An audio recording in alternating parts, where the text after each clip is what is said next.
nervous systems. She overpowers yours, burns it out, hemorrhages your brain. You end up a mindless shell, and soon after, you are dead. So what you're saying, Samara, is Morit literally fucked your brains out. That's what I got out of that. I wonder what Gladio's up to right now. Meeting girls, probably. Son of a bitch!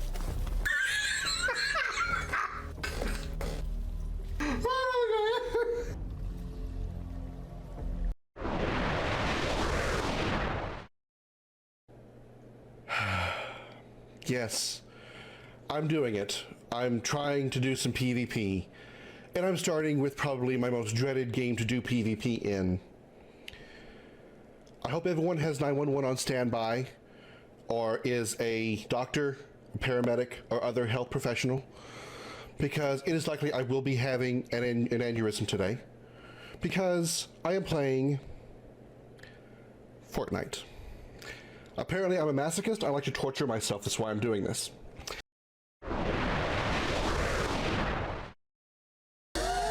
Cloud, you're so beautiful. And look, it's lightning.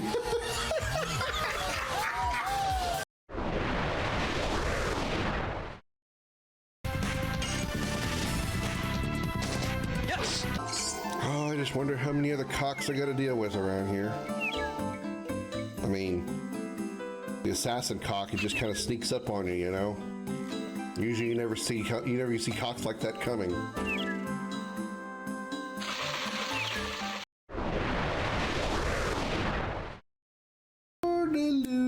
I love the slow loading. Times like these, I wish I had me an Alienware computer, so it would load this shit much faster, much faster, much faster.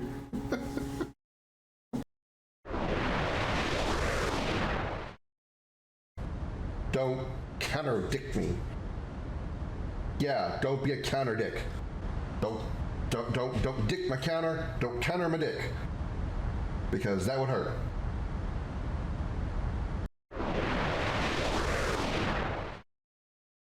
Well, we can't wait until you join us in Monster Hunter. Whoa! Seems to be enjoying it. Yeah, I'm having a fan-fucking-tastic time.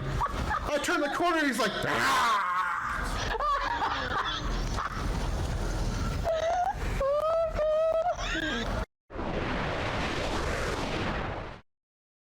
Y'all do know what sea foam is, right? It's male mermaid jizz.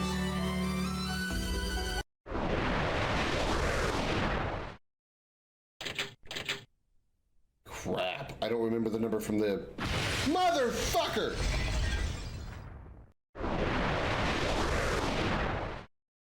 He just kept stabbing you repeatedly by flying through the air with our long spears out, just jabbing you repeatedly over and over. Surely you can survive that, right? Right, Doga?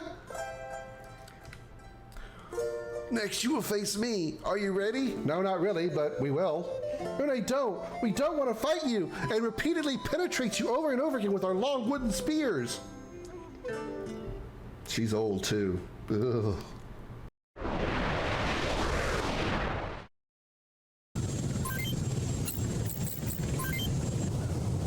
You snipe rocketing him like a champ. Well, these rockets are good and accurate, so I'm okay with that.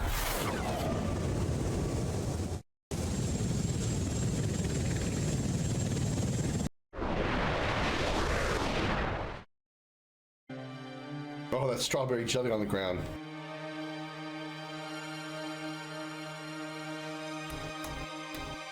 No, it's raspberry, not strawberry. With a hint of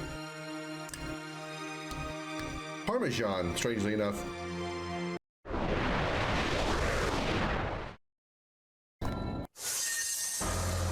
Mission clear.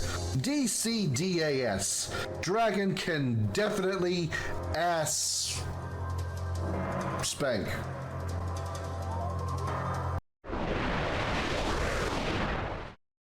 In the dark, shadowed corners of time, many stories have taken root and blossomed. Tales of heroes whose deeds echoed through the ages, and of villains whose names became synonymous with infamy. Of battles waged between the forces of light and shadow. On a quest that defies reason, a lone ship ventures into that abyss, guided by its bold and courageous captain, his ferocious feline companion, and a crew of outcasts and misfits. Across entire worlds, dimensions, through the darkest depths of space, and beyond the limits of known time, in pursuit of the ultimate power of the Quad. These are the adventures of the Starship Dragon.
Everybody put your hands in the air and say, holy shit, it's Friday. Welcome aboard the Starship Dragon, everybody. I am Commander Krim. Glad to have you here on this Friday evening. Hello, everybody. Hello, howdy, and how do. How are you? Happy Friday to everyone. I hope you have a fantastic weekend in store. Hope you had a fantastic week. I hope you're being fantastic. I hope your family's fantastic. If you have a family, if you don't have a family, then anybody that I hope you like is fantastic. If you have anybody that you don't like, I hope they don't have a fantastic day. Hope they're not fantastic. Unless I'm the person you don't like, then go fuck yourself. I'm really thirsty for some reason. How you doing, everybody? We are going to jump back into Doom 3 today and do the Lost Mission. I keep wanting to call them DLCs, but they're expansions. We'll call it the Lost Mission story, I guess, or campaign. It was, according to words. According to howlongtobeat.com, Lost Mission should take about 2 hours. So, you know, despite me running into like a brick wall of difficulty, I'm going to wager about 2.5, 3 hours for me to get through it. And if we finish it quick enough and early enough, and we still have time left in the stream, we are going to start a rather obscure JRPG today that I'm willing to bet probably most people have not heard of, called Eternal Sonata. I've talked about it a little bit over the past like a couple of weeks. It is it's a JRPG, a little more action-based JRPG. It's still turn-based, but there's a little more involvement with you as the player. It's not just press the attack button and then watch the game do itself, play itself, but it's not quite like as action based as, say, Expedition 33 was. It's a little bit different than that. It's a little bit closer to what I feel a better example would probably be something like the Tales of series, minus, there's still a bit of action to that, but, or, Star Ocean, sort of.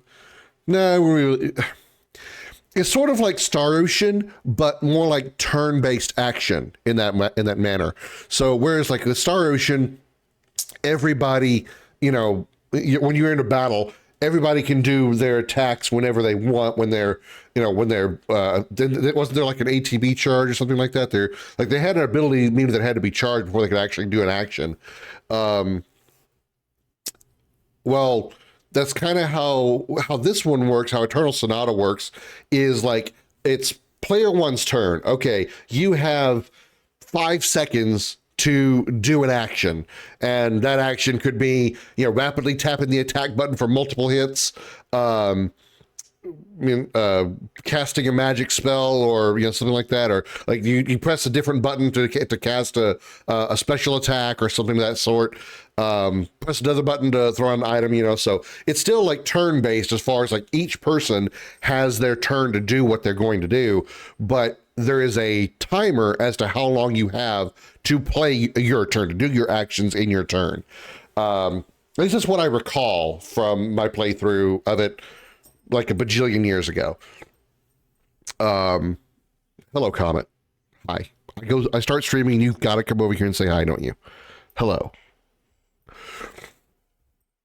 So yeah, I look forward to playing that. It's one that, like I said, I don't think many people know about it. I mean, unless you had an Xbox 360 back in the day and you're a big JRPG fan, I doubt you will have heard of this game or probably seen it. Although I will say, for Xbox 360, it looks really good.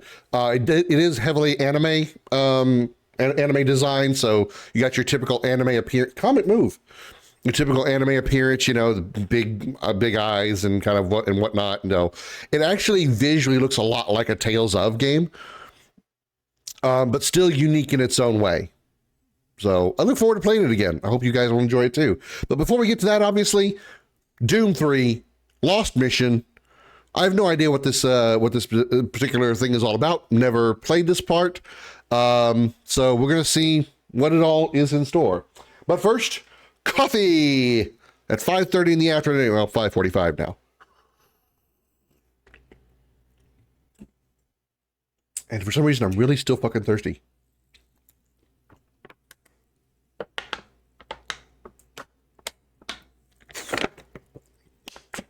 My dehydrated levels of thirsty.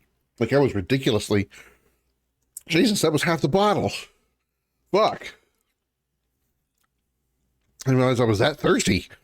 I mean, I did do a lot of sweating today because I had to go outside and help one of my coworkers, well, at least try to boost her car. Her car wouldn't start, so she thought she just needed a boost. So, and she had jumper cables. So I drove around and connected up the jumper cables, but her car still wouldn't start. Which it told me it wasn't a battery issue. Likely her ignition went out, because even when you have a dead battery, your ignition, your engine will still make some kind of noise when you try to start it up if your battery is dead. This car wasn't making any noise whatsoever. Nothing, nada. And the only signal that it had any kind of power at all is when I did hook up my car to it, all her dashboard lights came on. So yeah, she had, her electrical systems were working, but I think it's her starter that went out. I couldn't help her with that, obviously. So I just told her good luck. So I don't, she may still be there for all I know. I don't really know. But yeah. So being outside and all the, it's like well, not mid 90s, like late upper 90s and lower, upper 80s, lower 90s, with really high humidity. So it's just like, I got sweaty today. So that's one of the reasons why I'm so, dehydrated. All right, enough talking about my personal problems. Let's play a video game. I'll Comet scratches at my face on my monitor over here to my left. He's looking at me, but on my monitor. And now he's actually like following my finger across the screen. You know, sometimes he is so smart. Other times he is so dumb. He does dumb stuff. How about you're shaking the whole desk? Would you mind? Ease off.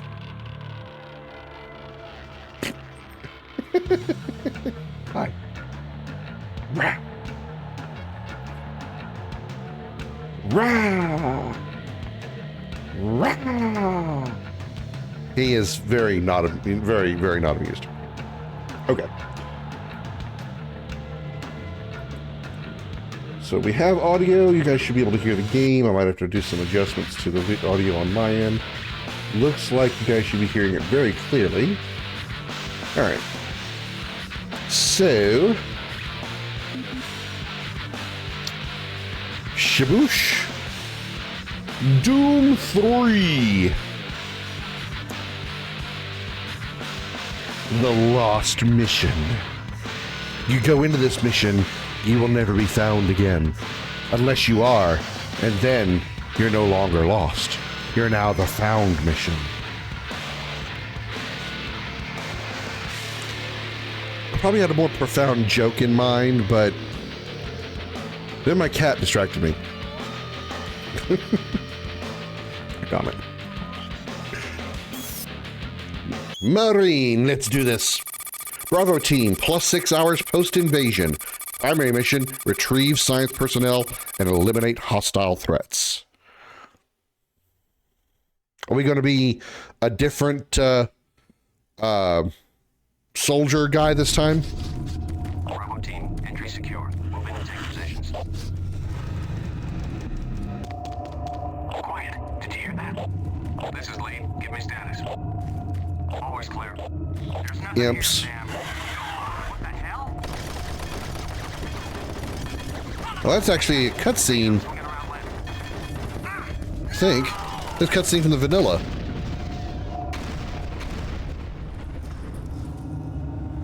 I think it was a cutscene from the vanilla. Because I kind of remember that whole thing that exact thing happening. Well, I have no weapons. I just have my fists. Fists of fury. Can't do anything with weapons. I can jump. I now have a gun. That was loud. Oh, that's the teleporting dudes. That's a good start. We see the teleporting guys. That's a great thing to see at the beginning. Alright, it's still a tad loud for me, so I'm going to put it down just a little. You guys still should be able to hear it very clearly. Alright. What is my objective? Well, at least I have my PDA already. Okay, to assist any survivors.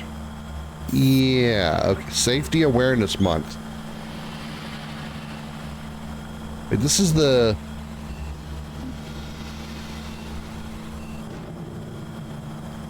Well, maybe not both of them are. Yeah, both of them aren't.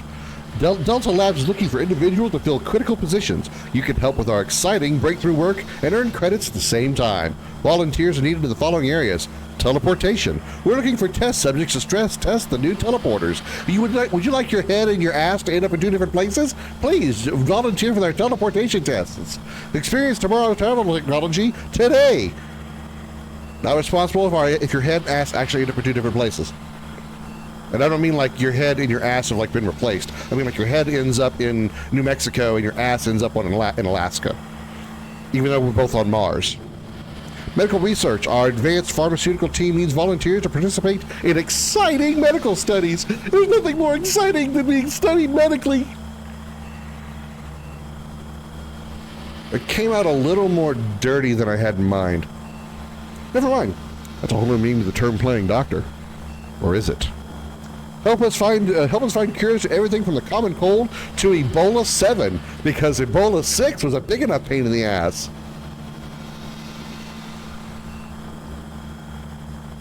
Ebola 5 was a terrible movie, though. Specimen handling. I handle my specimen every morning. We need volunteers. Damn it. I'm trying to make that look... I'm trying to make it like a quick haha and move on. My own joke tickled me too much. We need volunteers to help handle and track the specimens gathered through Delta Labs experiments. Health test and liability waiver will be required. And liability waiver? Yeah, okay. For more information about any of these opportunities or to post openings in your department, please see an HR coordinator. Yeah. Okay. I've shot 2 dudes so far. 2 teleporting dudes. Make that 3. And now I have a shot. Oh, I thought it was a shotgun. Damn it. That shitty assault rifle. Hello.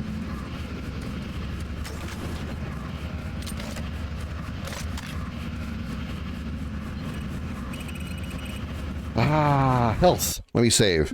I know I just started, but better to save so I can skip any cutscenes and crap that happen automatically. Do I go up or do I go across?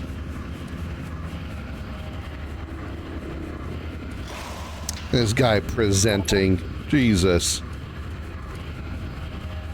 There's no decorum by soldiers these days. Hello. Hi, Imp.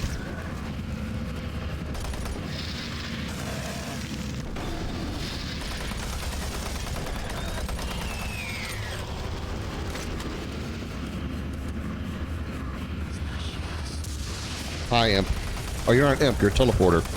Teleporter, dude. Considering I haven't seen you in any other Dooms, I don't know what to actually call you other than the teleporter, dude. Or necromorph, because you kind of got blade arms like a necromorph. Even though I'm pretty sure this game actually came out before Dead Space. Dead Space was 2008. This was 2005, I believe, so... Who had the necromorph first?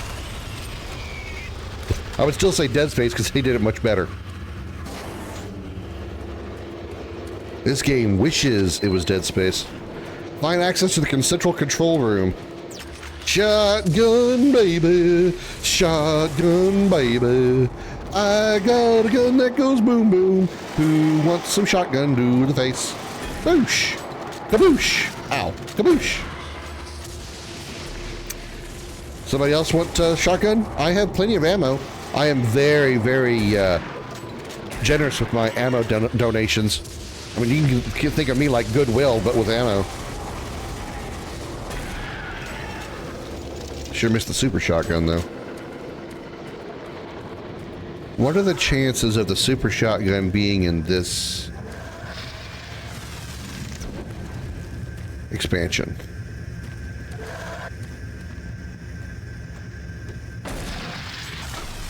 Wow, you still managed to hit me even though I was scraping sideways. Okay, game. Need Dr. Myers, Dr. Betruger, or Chief Rhodes. Oh, hello. Where did the Wolfenstein dude come from? Oh, hey, this door conveniently opened. Or conveniently unlocked. Hello? Hello? I am a Marine that has no name. I don't know why I was here. I don't know where I came from. I don't know where I went.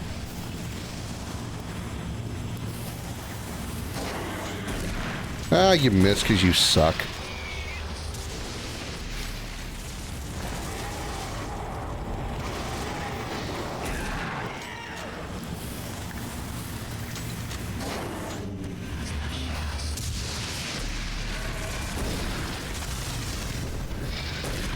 Damn it.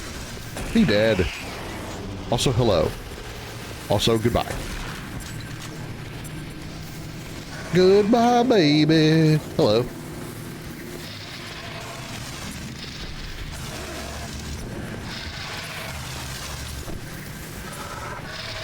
You're not going to hit the zombie, are you? I was hoping you'd hit the zombie in the back and he'd, like, turn at you and you two would go into a brief 1v1 duel.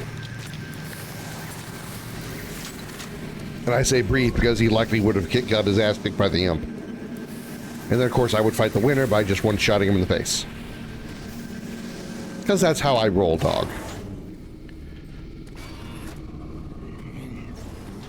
Oh, hi. Interesting little twist that the, some of the bodies are now zombies. I don't think that was in the vanilla. More ammo for the shitty assault rifle.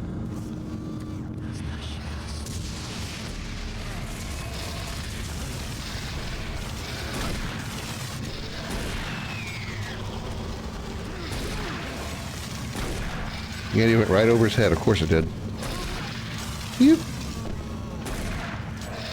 Whoop. Whoop. Whoop.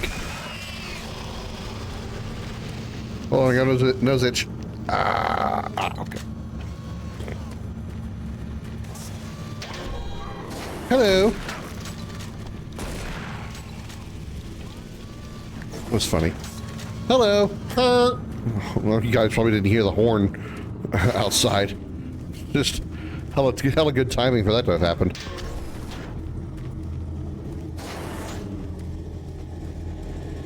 Let's save. It's been a minute. I don't want to have to do a bunch of backtracking because I dip. Oh no! A monster! Oh, I don't know how to deal with this monster. I guess I just gotta shoot the monster.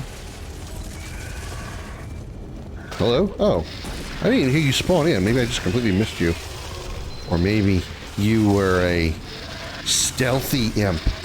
Let's not think about that. There are invisible pinkies in the Doom universe, even though they haven't seen them in this game. I should shut up before they put them in the game. I'll lift. The lift's already here and it don't work. What was my objective? I completely missed it because I was running my mouth. Reset the lift power switch. Okay, if I was a lift power switch, where would I be?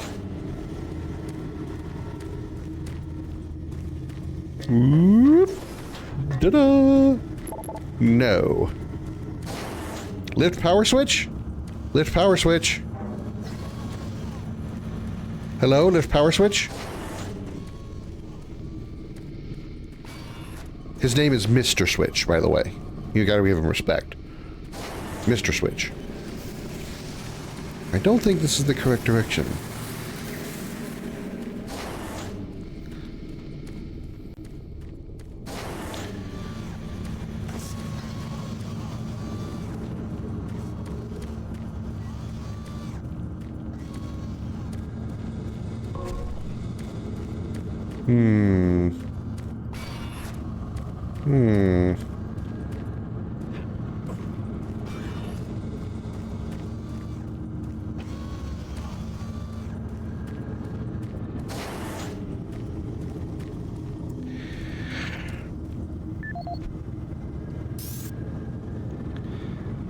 There's some red on the floor.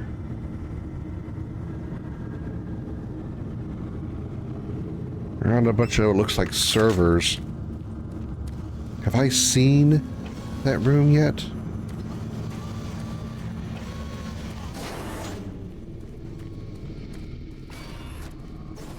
Not this one. Oh, this is close. Close to what it looks like.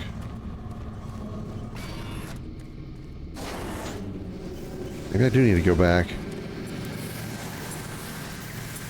Further and further back.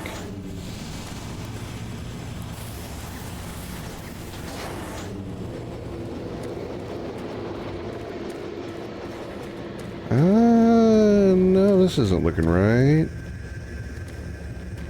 I don't think I picked up anything, so... Nope. Alright.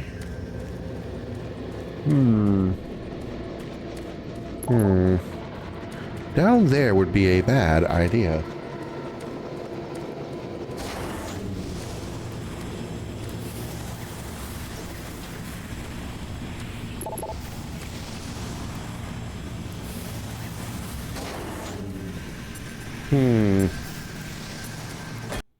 Oops. Premature, sorry. Try and like see if I can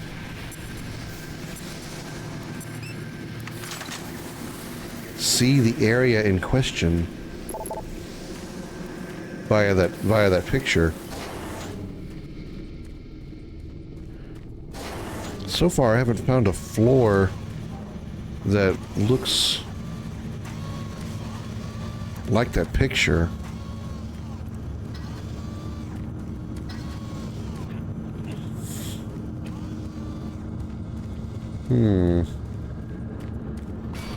This is the closest thing I found, but there's nothing in here that indicates a switch.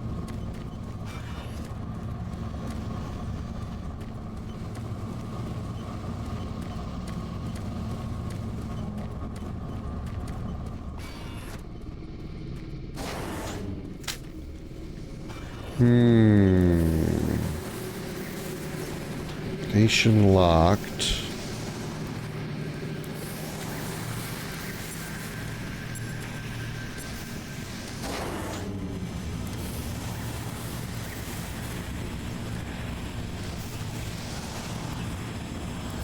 What you looking at, huh? What you looking at? Yeah, that's what I thought.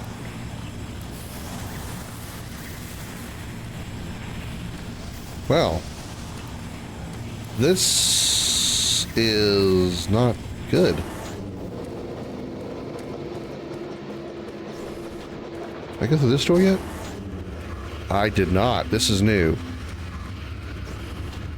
I think.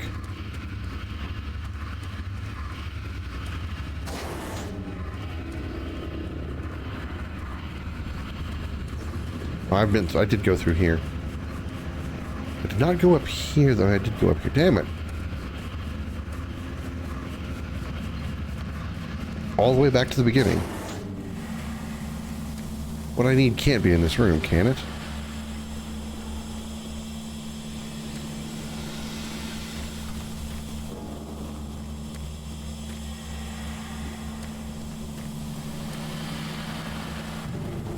Well, this is not a good start.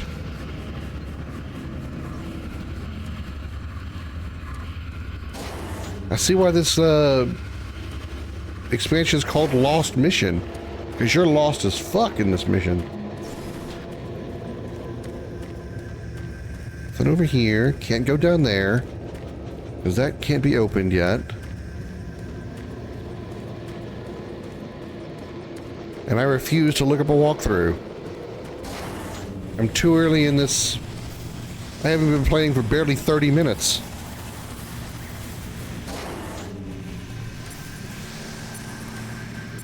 I'm not looking up a walkthrough 30 minutes into the game.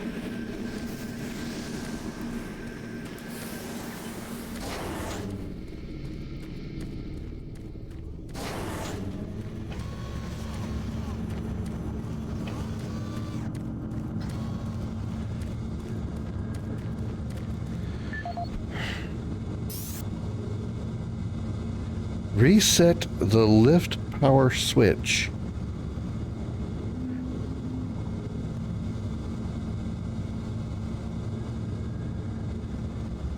I have yet to see a room that looks like that, though.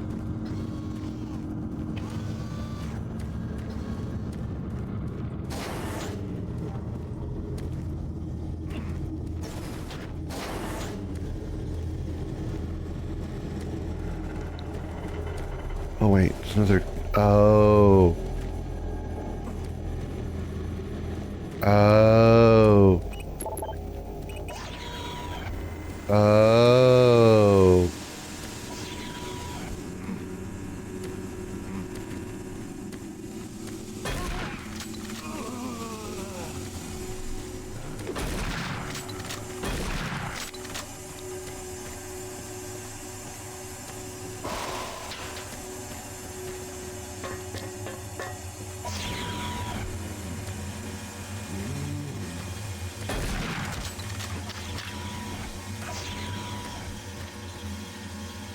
Okay, probably there, but hold on.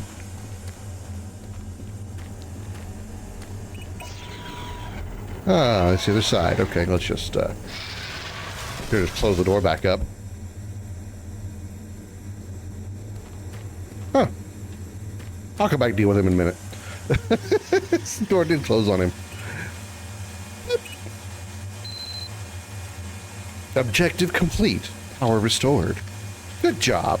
Took you too long to figure it out, Krim, but good job anyway.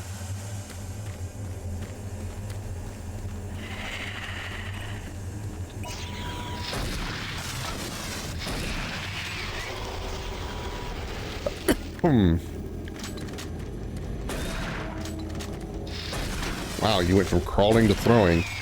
That's a new strat.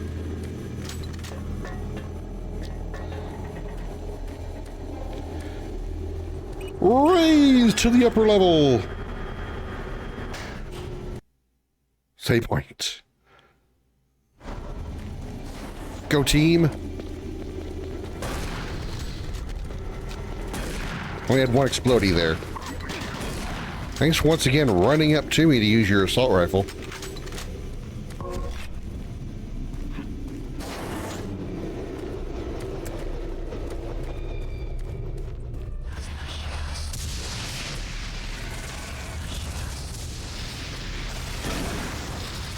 Oh, you survived that? What is... Wow, okay.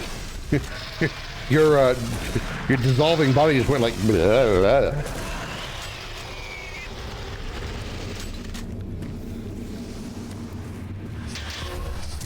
Don't get up.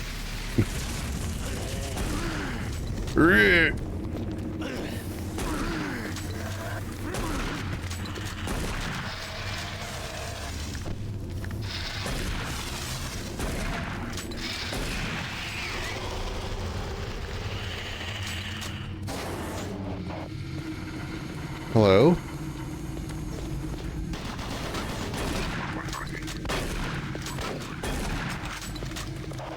Ow. Ow.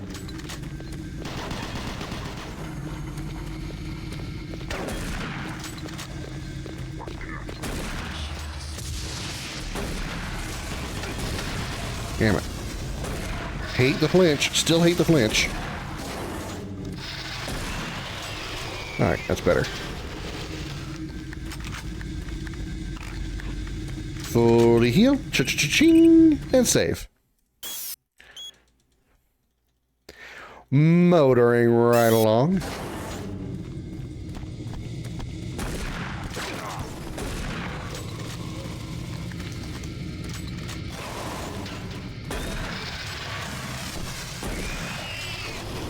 Down goes Frazier. If Frazier was an imp.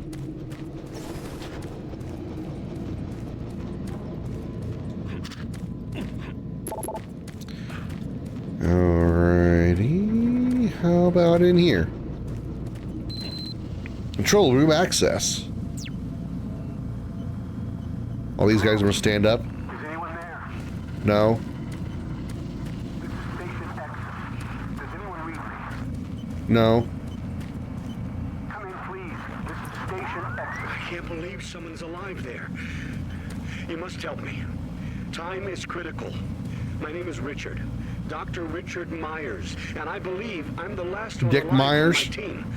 I was working with the engineers there before the connection Hi, was Aaron. lost. I don't know what happened. Happy Friday. But without your help, Or we may almost all probably die. Saturday for you. I hope I can count on you. Here's the situation. We were conducting bi-dimensional tests before the attack, and I've lost control of the communication relays. And now we have a functional teleporter still active in the other dimension. And if it's not destroyed, those creatures may be able to use it to reach as far as Earth. You've got to help me. I've done everything I can here, but I don't have enough power to activate the teleporter on this side. The engineers were working with me to redirect auxiliary power from NPRO straight to Exus Labs. But now, looks like you're the only one that can help. I'll upload the array instructions to the SSD at your console. SSD? Take the SSD and find the main Solid power state station drives weren't a sector thing in 2. 2005. Just plug it into the main terminal and I'll contact you there. Here's very little time. Please hurry. Everything always has very little time. I mean, unless they just got really lucky with their initials. Well, there's the PDA for Dr. Rhodes. Dr. Richard Myers, I'm aware of the ongoing effort to get the auxiliary core online, however. If we are going to meet the Betrugger's deadline, I need you to help with the transference data. I'll send over blocks 32 to 37 to 52. Please try to get them done as quickly as possible, Dr. Myers. Sharon Rhodes, I just put the kids to bed even though they are still vibrating from sugar. Bobby Wynn is cowboy again. Sally Wynn is a devil. I think her princess days are behind her. She made the most adorable pitchfork out of scraps she found in your workshop. Pumpkin carving isn't the same without you, and we can't wait for you to get back. Love, Sharon. Meanwhile, she's probably got a guy balls deep in her back on Earth. As you know, women need love too. Unless your dick can reach from Mars to Earth. She's probably getting a whole lot more action. You're saying, what are you saying, Krim? That you're insinuating that women cheat on their husbands whenever they spend a long time away from them? No, certainly not. I wouldn't insinuate that at all. No woman ever does that. SSD was made in 1976. Must be extremely, like, you know, like early concept. Or it was like, you know, sort of like, I'm trying to think of something that's like very common nowadays that's less, that was probably less so in the past. I guess like AI to an extent. I mean, AI's been around for a long time, but it's never been as prominent as it is today. Hello, comment.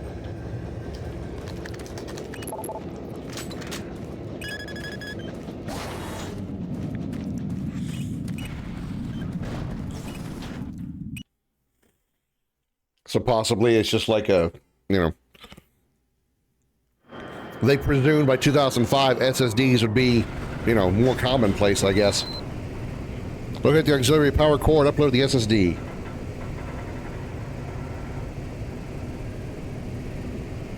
Or, well, okay. In 2005, they assumed the SSD would be portable in the year 2175 or whatever the hell this game is based in. Which it is possible. Granted, we're talking 150 years from now, so likely, likely in 150 years, the SSD will be as common today as like regular hard drives, and your standard magnetic hard drive is as outdated as Betamax or VHS tapes. I knew I was being followed. Couldn't see the damn thing. You've got a computer that has a magnetic hard drive? Oh my God, what are you from, the 21st century? What do you use your computer from 2012? Oh my God.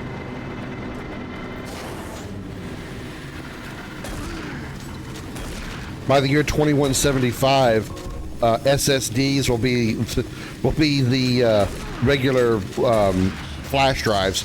Like you'll have a flash drive that's like this big, and it's a SSD that holds like 2 terabytes.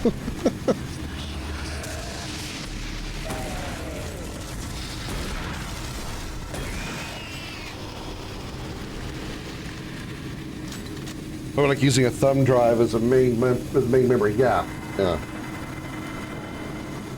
Instead of a laptop, you've got or instead of a like a USB. Well, yeah, it would be a USB flash drive. Maybe by 2176, they'll have something that's like that's even USB would be considered outdated, like something universal like USB, but outdated, but a new version.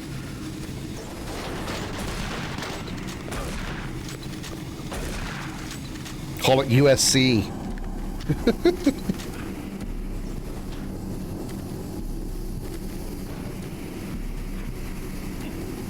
Or USP. I mean, you probably should make it shaped like a penis. Universal serial. Ow. Penis. It's funny before I said it out loud and before I got hit in the face by a Wolfenstein dude. Portable hard drive not be that now? Well, yeah, I mean, like, SSD being, I mean, like the, I was thinking more on the, freaking my mind going faster than my mouth again. I was thinking more along the lines of, like, a SSD or a USB drive, flash drive, being the outdated technology, and there being a new version, something that's faster, can hold a lot more despite the size of the physical drive, but it not be USB, it'd be something else. Where pretty much everything that you plug in now is a USB. Hey, this room looks familiar. Damn it. This is where we met our first lost, almost said lost number, that's Final Fantasy VII. Lost soul. I think it was in this room. Or maybe just look that way. Anyway, wow, super shotgun, I'll be damned. They're like crystals, yeah, like future crystals, yeah. Comment, lay down, please. What I need. Crap. Chris Vargas, November 5th, 2145. Our initial testing on the primary alignment module indicated excessive stress fracturing. Your mom has excessive stress fracturing. Continue the tests, and they've been working around the clock to repair the damaged module. Testing will resume once the unit's back online, and I'm pretty confident we'll be ready for next week's load tests for Chief Rhodes. I have also been asked to help Rhodes with the number crunching going on with the transfer data, which I hope to be finished with soon, provided interruptions are at a minimum. Interruptions, like the one earlier this week when Dave Voss, our security officer, insisted I change the code yet again for the cabinet displaying the shotgun my brother sent to me. It's not like I actually used the damn thing. I don't know, maybe the guy is just anal about code regulations. He said anal. Personally, I heard he failed the Marine entrance exams and resents being relegated to security officer. I'm gonna fuck. I sent an email off to the guy with the new code. Vargas, signing off.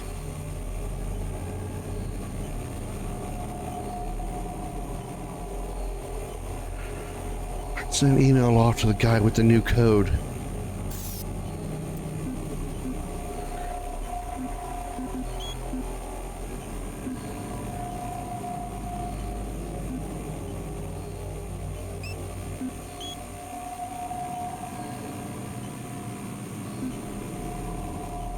You son of a bitch, you didn't give me the number. I gotta go find another key card. I gotta find the dude that he emailed in order to get the code to the super shotgun. She was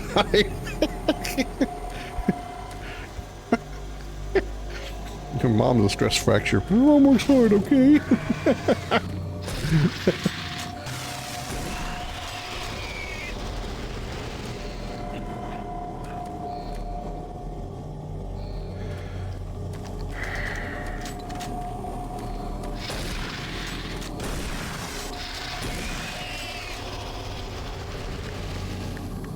Gotta find the dude that guy sent the email to. He said it was a security guy, right?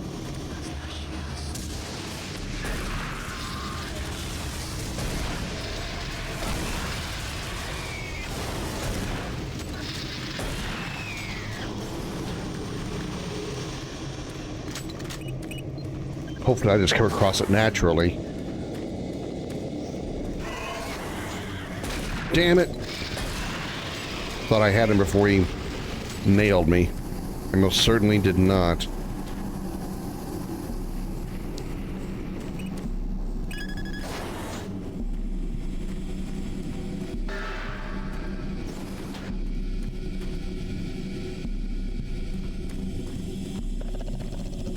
Oh, he's in here growling.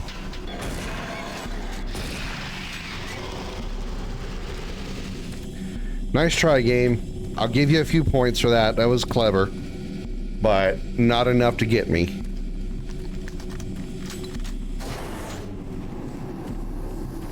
Played too many horror games in my life. I guess I'm numb to it. Look, if Dead Space can't really get me more than a couple of times, this game sure as hell won't. Man. Let me just growl while you put a buckshot in my face. Yeah, exactly. I'm gonna sneak on this guy. He's never gonna see me coming. I'll even intimidate him. I bet he's scared now. Oh, that's a shotgun, isn't it? Fuck. I chose poorly today. Worst demon ever. Damn. Quite a mess.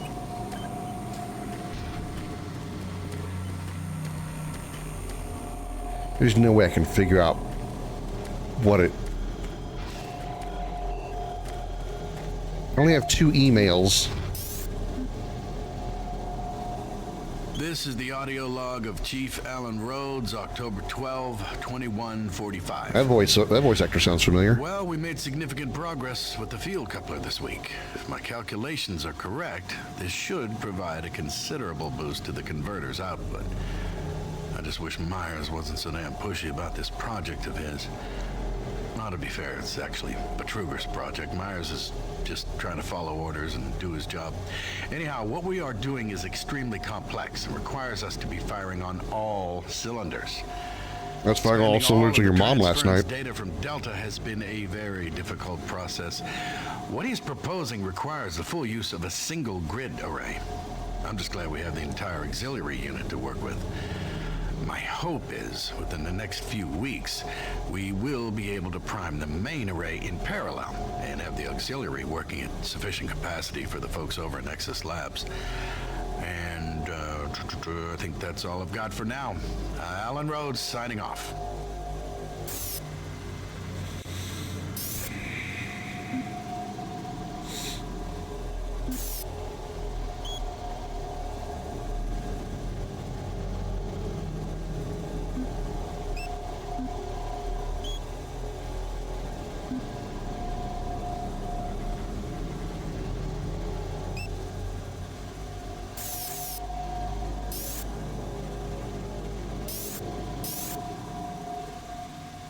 Hmm.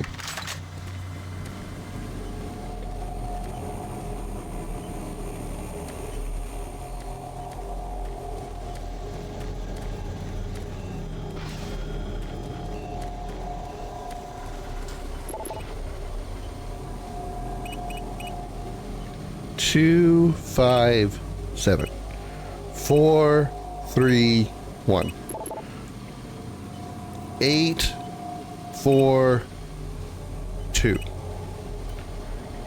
5, 9, 1.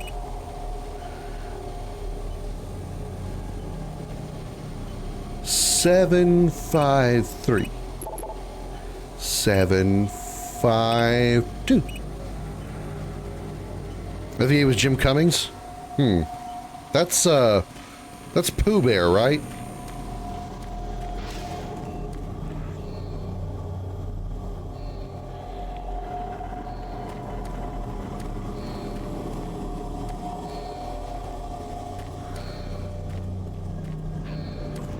Can't jump down there. Liam O'Brien. Name's not familiar. Who's Liam or even Liam? Who is Liam O'Brien? The name doesn't ring a bell. The shotgun. I feel like I'm missing out if I don't get it.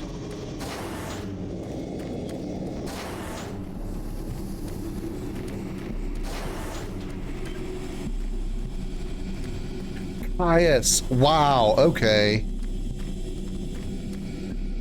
I would recognize the voice if I heard it. I did not know his name. Wow. Okay. He also voices Kane Highwind in Dissidia. Crazy.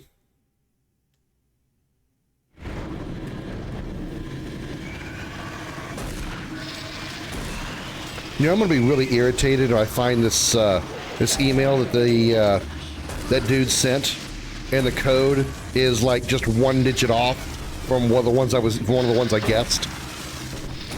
I don't know what I guessed, but if I had guessed 472, it was 473. I'm gonna be so mad. Like 111. Chris Vargas. Oh, hey, here it is. 731. Oh my god. Fuck, I was actually close after all. What? What? I think I did like 7-3 something, didn't I?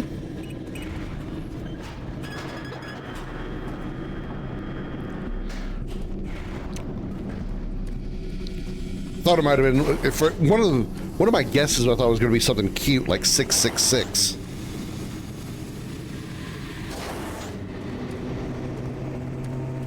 I am not going the right way.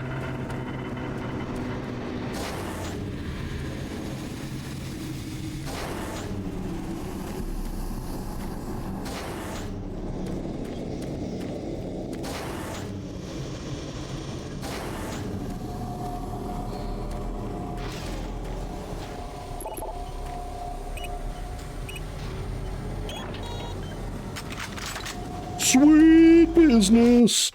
I'm gonna fuck some shit up. Oh yeah. That was the top 40 hit, fucking some shit up, by Commander Krim with Comet the Flame-Furred Ball of Fury on the kazoo, coming to Spotify in 2026 with a best of, with a what do they call it now? Best hits. I don't know what music. I don't know music shit. In 2016 Doom, the demons think the shotgun is a super powerful weapon and fear it when it's just a normal double-barrel shotgun. They had guarded it at all times. Yeah, I remember in was the super shotgun actually in 2016? It probably was. I remember that in Eternal, you actually had to go to control one of the revenants, and like like an actual control with a little like control panel and whatnot, and fly around and kill some enemies in order to get the super shotgun and bring it back to the Doomslayer. That was kind of funny. He hands it to you on like a knee, like he's praying to you. Open the airlock. What's going to come racing through that door? Oh. Okay. A little, anticlimactic.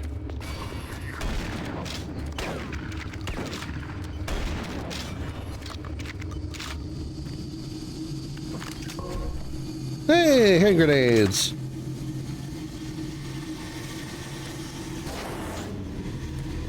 Oh, that light's not annoying at all.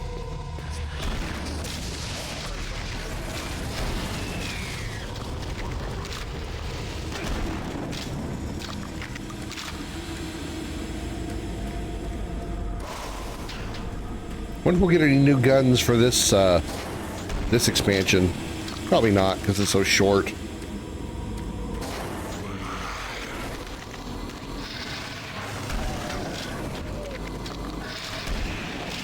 Ooh, let's go with that explosive. I hear you. You found me. Oh, you lost soul.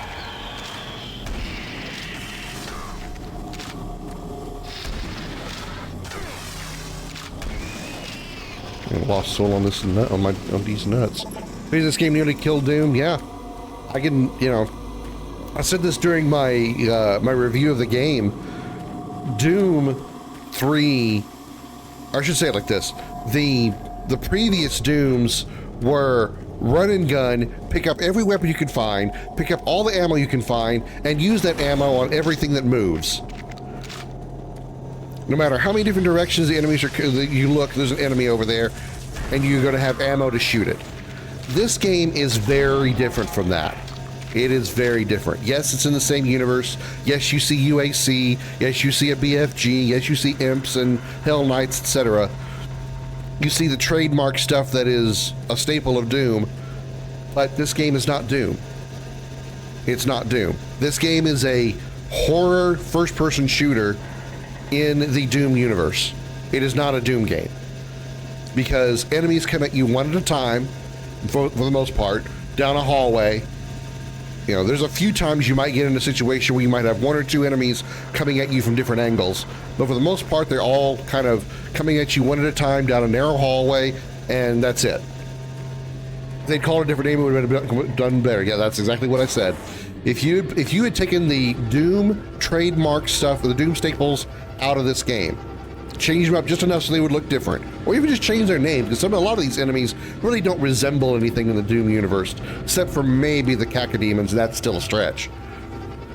If you took all that stuff and either just changed his name or just changed it so it didn't quite look like Doom, and you called this game Horror Shooter 2005, it would have definitely fared better. It's still not a great game, but it certainly would not have had the reputation to hold up for it being a Doom game. People were expecting a three-dimensional version of the 2D stuff that they had been doing in Doom 1 and 2. And when you get this horror adaptation, it's not as good. And you can tell that Doom thrived on that type of thing, the whole like being swarmed by enemies from 45 different directions, because what was the very next big Doom game they did? Doom 2016. And what does it have? Big open areas with lots of ammo, lots of weapons, fucking you up from every single direction. Not this one narrow hallway bullshit. Or would it have been an underrated classic? Probably. I mean, I will say the gameplay itself, while not terrible, there's a gravity gun for what use that is.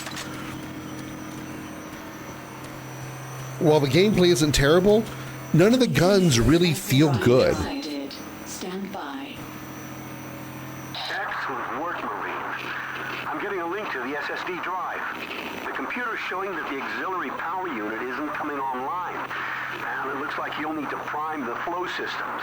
What a shot. If you haven't already found one, there should be an ionized plasma levitator nearby. Some of the techs call it a grabber gun. Don't worry, this is a common problem with these systems. You should be able to extract plasma. Yeah, they call it a grabber gun because they call it the gravity gun, then Valve would sue you. That should be sufficient to prime the unit. It's not a bad game, but overall, but it is a bad Doom game. Yes, that's a very succinct way to look at it. There. The shield should be open. Get it.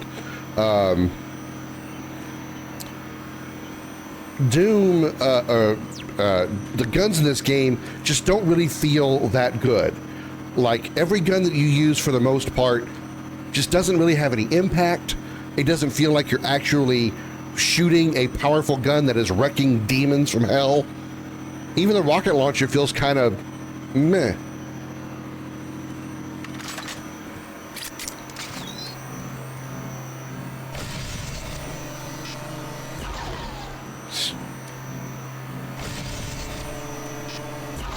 There we go. Feels weightless. Yeah, exactly. There's no weight. There's no impact. There's no boom to it. Now we just need to get that power rerouted here. Head to the terminal in the lower level. Hurry. We don't have a lot of time. That's what you said a minute ago. Use the console in the lower chamber to transfer power to the other lab.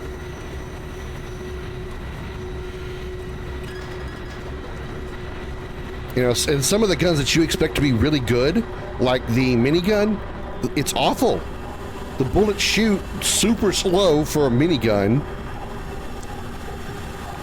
They don't seem to do a whole lot of damage. The plasma rifle, which also should be a very good rapid fire weapon, the actual projectile travel time is abysmally slow. Enemies can easily just sort of like roughly sidestep to avoid them. Even the big slow enemies like a Hell Knight can sort of just easily walk around your plasma gun fire. The projectiles from the plasma rifle should have been much faster. I should go down or not. That's a one-way trip because the ladder's broken. Door's broke, so I guess we're taking the one-way trip.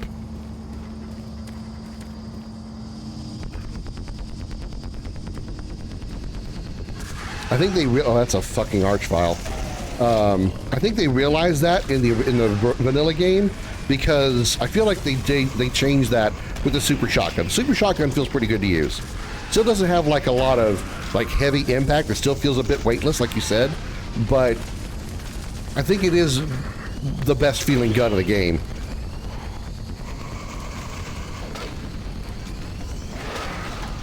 Damn it.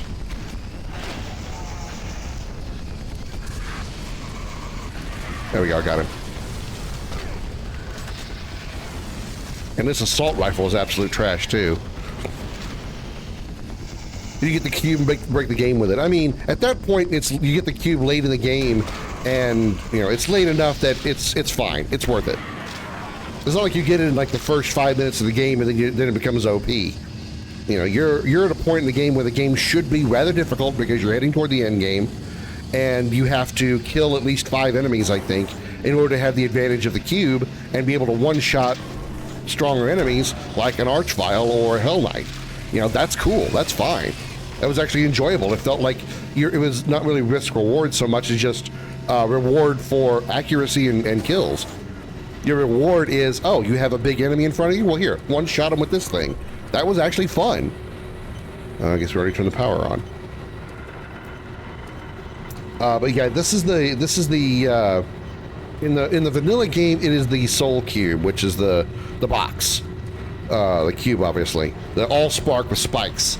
Then in the Resurrection of Evil expansion, you had a heart that you could absorb human like corpses with, and it gave you, when you turned it on and used it, you got like brief power-ups. You had things like slowing down time, so all your reactions were faster, invulnerability, and you only get those after you defeat the bosses that give you those abilities. So there was only 3 bosses, at least that I found. So that was kind of cool too. It was really only useful for me once I got to the final boss, and the final boss really needed that, you know, the slowdown and the invulnerability, because he was really, really fast. His attacks were very damaging. Here at the SS Labs. From where you are, head through Mars City sublevel. It's the fastest way.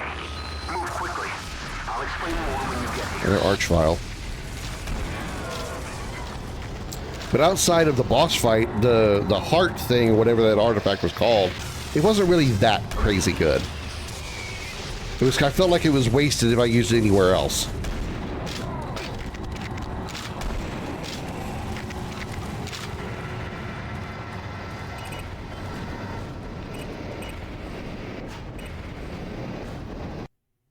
I hit it like 3 times.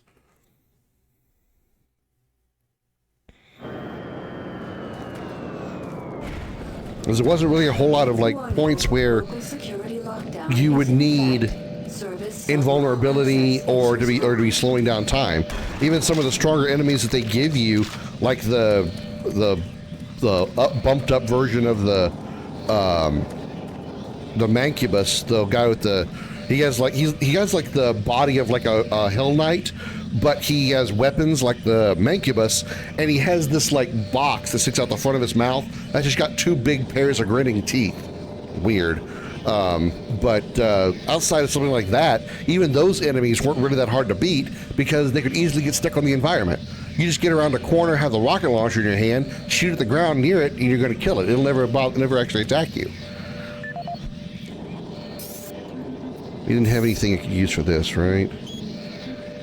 That's just our guys in communication. You can feel the football game on Sunday. From your beer, shipment of dehydrated hot wings. Oh man, use some hot wings.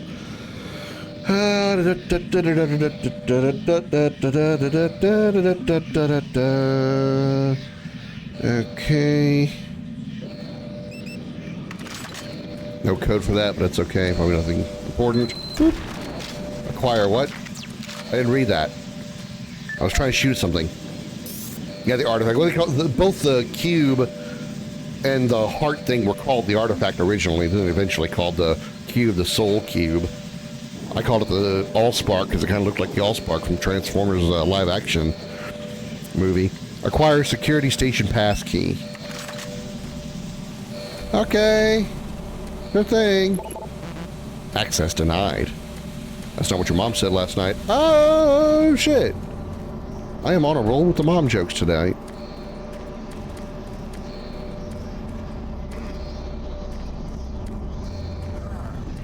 Hi. Bye.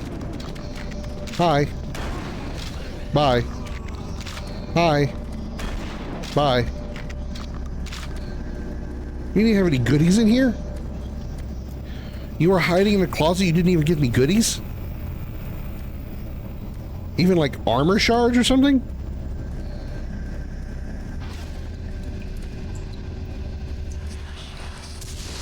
This place is just begging to kill me.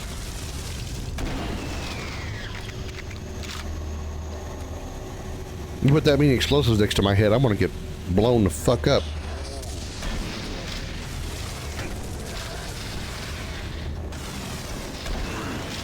Okay, I walked into that one like an idiot. Double kill.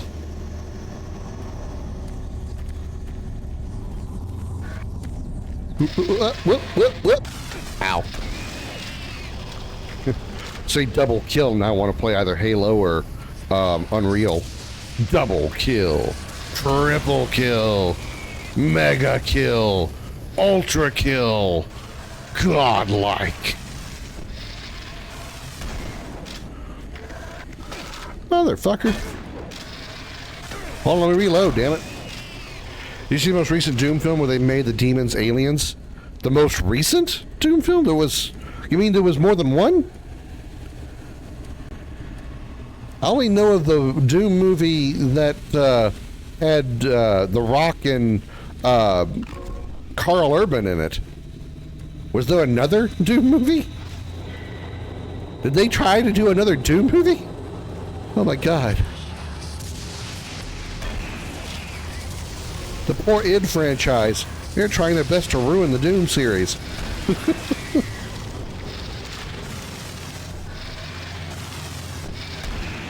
No, I had no idea there was a second one. I had no idea there was a second one, Aaron. Holy shit.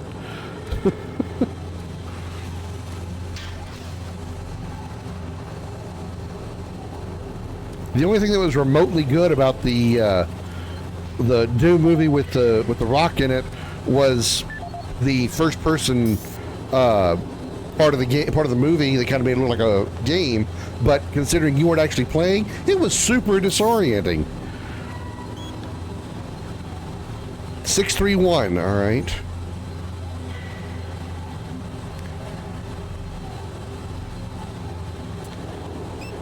At least in 2019. Nope, I had no idea. Gotta back up the porn. I mean, the wholesome religious content that's in that hard drive. Great, I gotta go all the way back to find that cabinet. Actually, I don't have to, but because my OCD won't let me.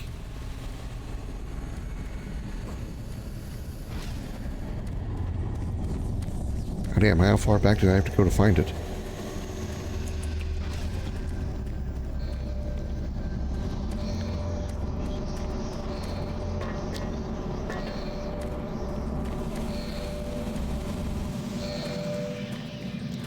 Probably would have been better off just waiting until I came back this direction, which I have to do anyway.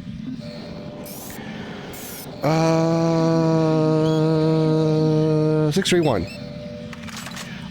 Six. A tree. A uno. Ooh, minigun. Also useless. It's worse than the first? Oh my god. Ow.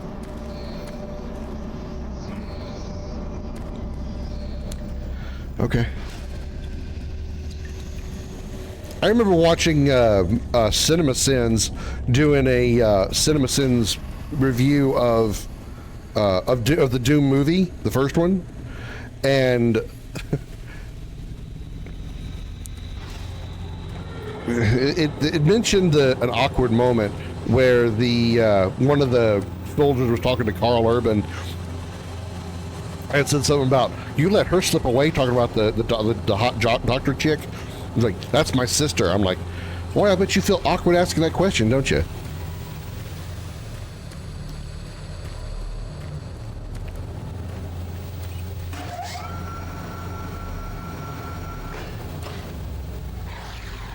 Great.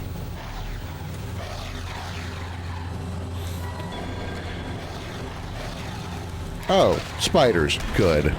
Probably should be wasting this gun.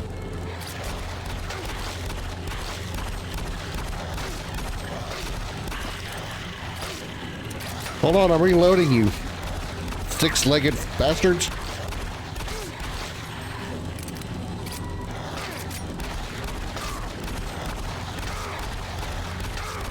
Never mind. Fuck it. I don't want to waste shotgun rounds on you, but I'm fucking dying here. You mean the demons, aliens, and the portals were to their planet, not hell? It also baited a sequel? Yeah, of course they did. Because they thought, oh, this is a movie about Doom. How could this not make tons and tons of money?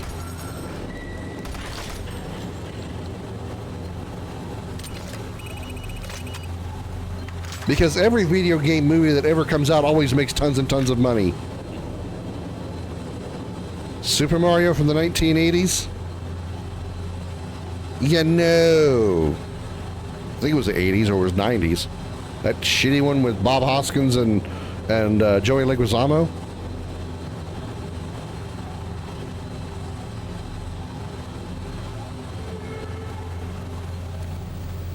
And Assassin's Creed.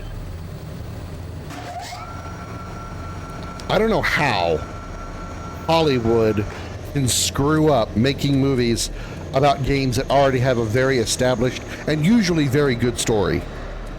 How do you screw that up? Do you just say, we're going to write our own story. Forget the actual in-game lore. We'll write our own story. Because somehow they think that their story that they're going to write is going to be somehow better than what they already came up with in the games universe. And a guy shouts, "I'm on ultra-violent motherfucker," that immediately dies.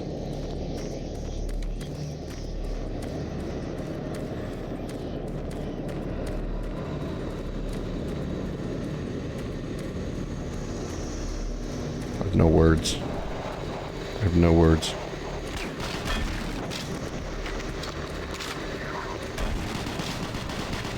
I mean, I will give credit for the, for the cute tongue-in-cheek punchline, but I feel like that moment, just by your description, came off super awkward. And not at all like it probably was meant to come off.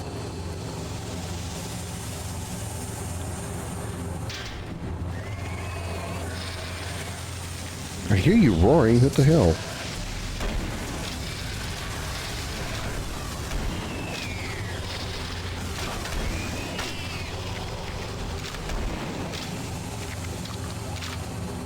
They also have Doom Guy in only to kill him.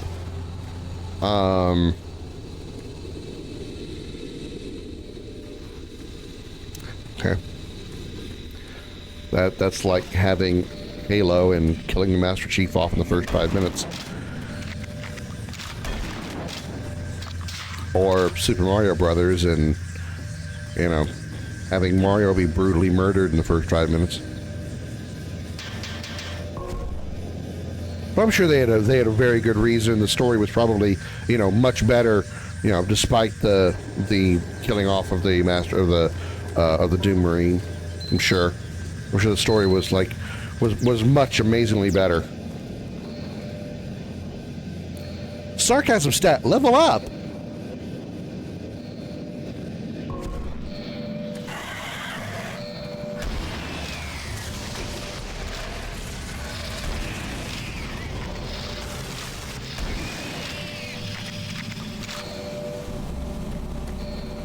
Who else wants some, huh? I got double-barreled buckshot for your booty. A lot of bees going on there. Oh, I thought that said Fallout at first. I'm like, hey, look, Fallout.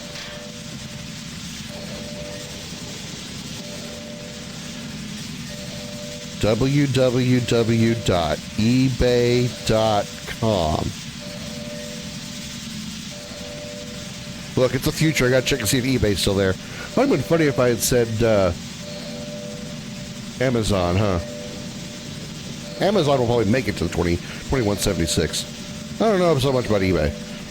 They also have a dead guy called Blaskowitz. Cute.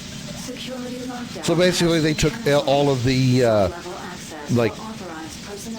id staples and references and turned them into just corpses because they thought it would be funny, good, intriguing, amusing.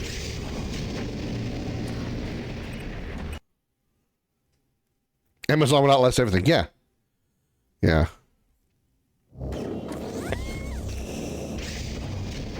Amazon will be the one creating the memory crystals that we were talking about earlier.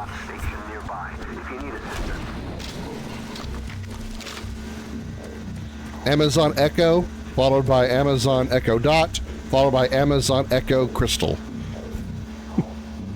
Oh, that's death down there. Let's not go that way.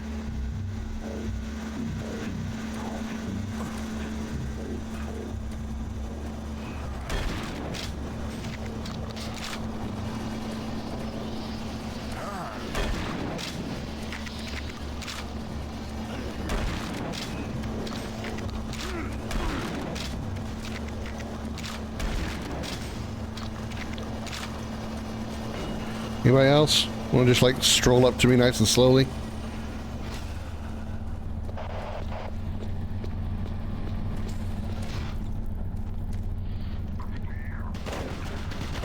I'm gonna corner camp these bitches. Watch this.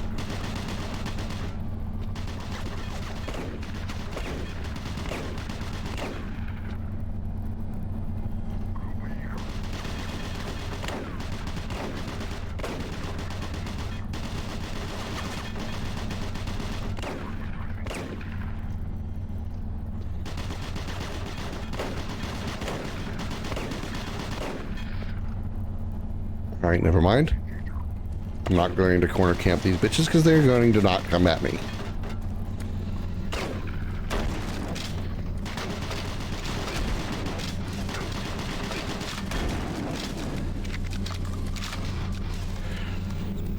Doom Guy is related to Blazkowicz, and Commander Keen is Blazkowicz's grandfather in the movie, or do you mean like in the actual lore? Because I can believe Ed putting all that together. I can believe it. Activate Sentry. Hey, Ricky! Ricky the robot. Hey, Ricky's back. Let's go, Ricky. Best bud, ready to go. In lore. That's awesome. I did not know that.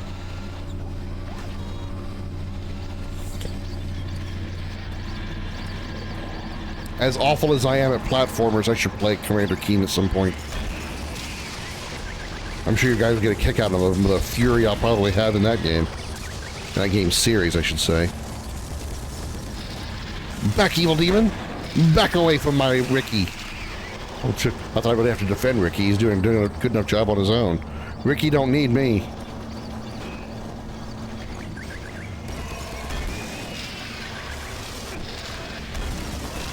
This is definitely a vanilla level. I remember this particular part right here. I remember going through here before. This is definitely from the vanilla.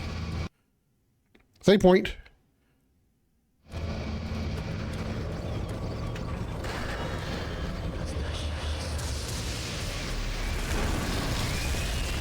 Good job, Ricky. Let's go. Get him, Ricky. Oh. What shot me from behind? Oh, you did.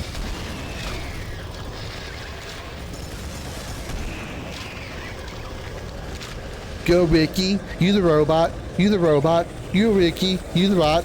You the robot. At least not the man. Can't say you're the man. What are you shooting at now? Oh, hello, Evident.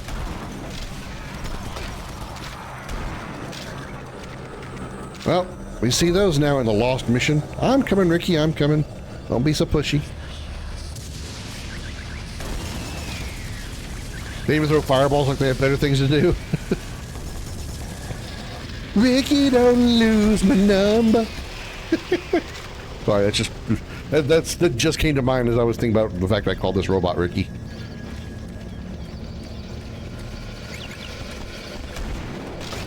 Fucking minigun dudes.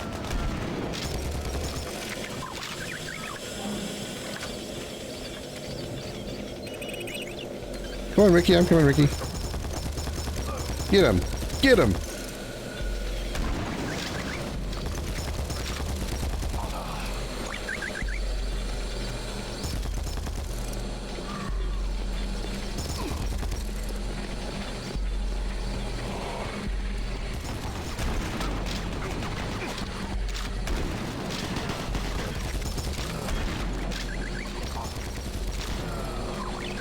It's fun turning the corner and watching a bunch of bodies just fall over dead because, you know, Ricky's doing his job.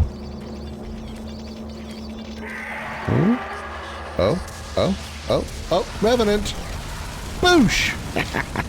Suck a dick. Get him, Ricky. You got this. Yeah. Hey, rocket launcher, nice. Appropriate considering we're fighting revenants. Oh, wow, cacodemons. They're just going to throw everything at me now, aren't they?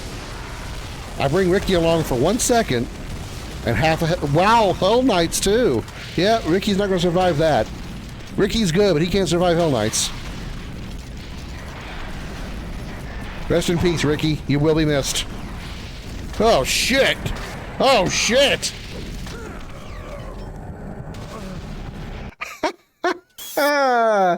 Oh! Those two Hell Knights just decided to bend me over and have their way with my asshole.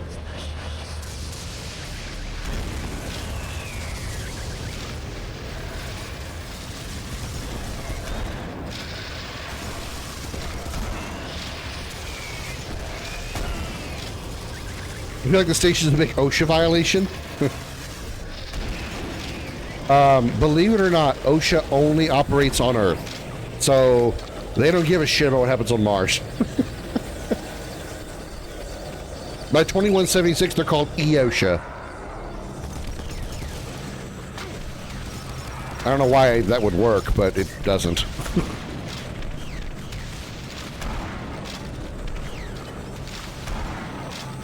Ricky? Ricky!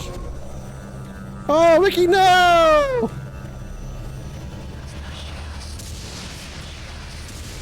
Like this point, they don't care for health and safety? OSHA or OSHA or UAC? Because the answer to that question is, you're right.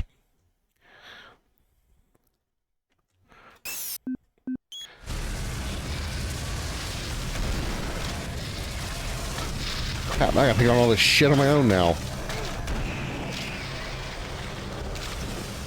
Fucking revenants, kill Ricky.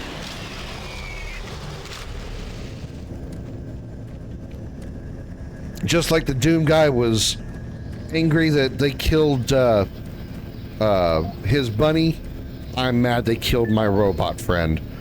Now I'm going to annihilate all of hell. Supply cabinet 108, 847. All right, if I find 108, I need to grab it.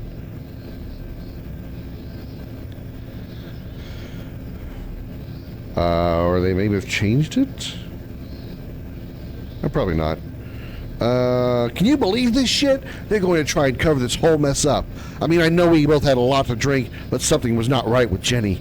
She just wasn't acting like herself. It all happened so fast. I can't believe she's gone. The way those guards reacted, it was like they had seen it before, and they tried to act like it was all her fault. There has to be some way to make this right. We owe it to Jenny. If anything, this is that his family died, but his rabbit dying was too far. Yeah. Although, you know,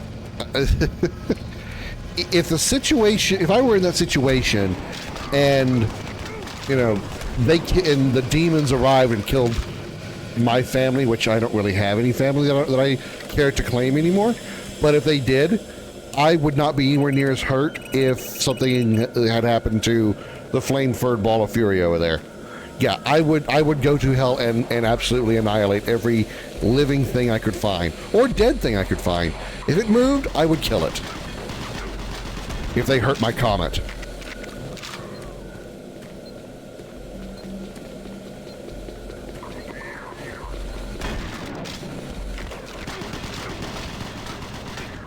Damn it, I can't turn a corner.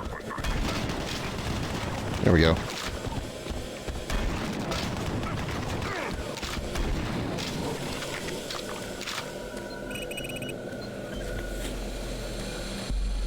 So I can kind of relate.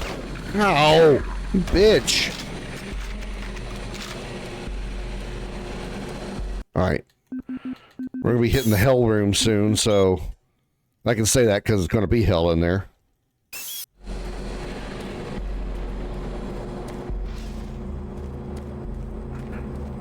I think Doom Guy's wife and child died, but his rabbit dying made him really mad. I didn't know that he ever actually had, like, a wife and child. I don't remember that ever being mentioned, but that doesn't mean it didn't happen. I just don't remember it. I remember that lore. I want to back in here. Let the revenants come to me.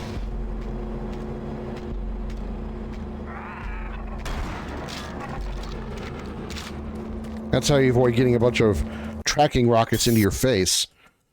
Make them come to you. Hey, 108. What was the code? 369?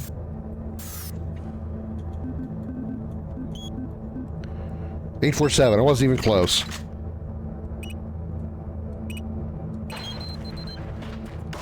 Sweet.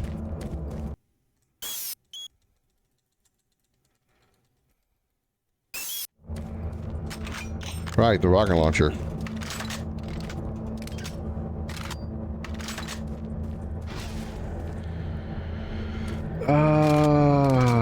Minigun. I thought the plasma rifles would be the next best thing.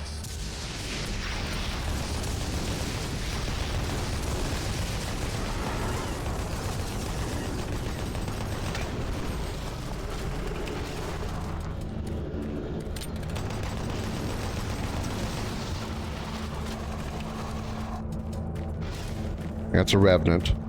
I'll handle that with this. He'll come to me. This is one of the N64 era games. I don't know how many Doom games there were on the N64. I only know of Doom 64, appropriately enough.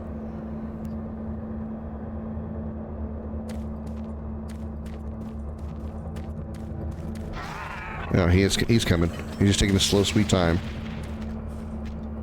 His wife is Chloe and his son Hunter. I don't remember that at all.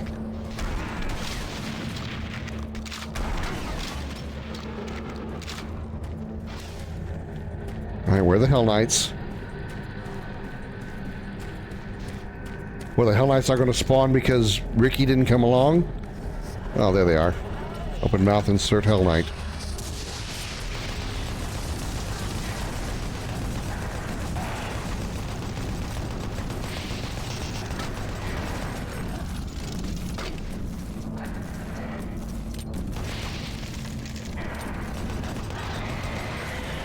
Some obscure lore that is really easy to miss.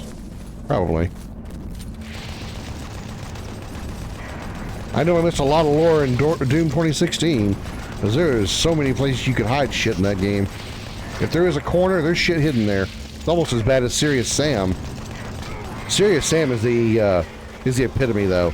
Serious Sam is the gold standard in secrets and shit in games. Like, practically every corner, every place that you could jump, if you can reach it in any normal or abnormal fashion, there's something there. A piece of ammo, a small health pack. Serious Sam has so many secrets. You probably have to play the game for like days in order to learn everything and be able to like get everything in one playthrough without a guide. You have to know that game like the back of your hand, or any of the Serious Sam games, at least 1, 2, and 3 for that matter. I can't speak for 4. Haven't played that one yet. Oh, this is where Ricky would have made it right here. He was almost home. Poor Ricky.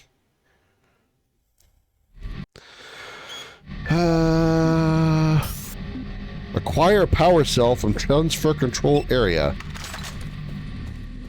Alright, we are bound for the transfer control area. You gonna get up? No? Okay.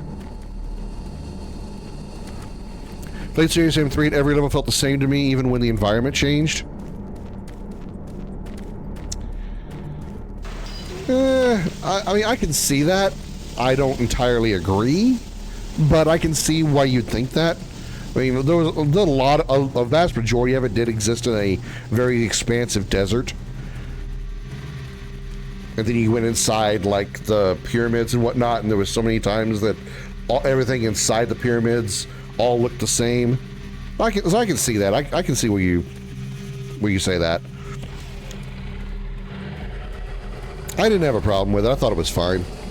The only thing I really didn't like about Serious Sam 3 was the, I called them monkeys. I don't know what they were actually called, but they would like hop from like walls and pillars and stuff. Or I wasn't really feeling it. Fair enough. That's fair.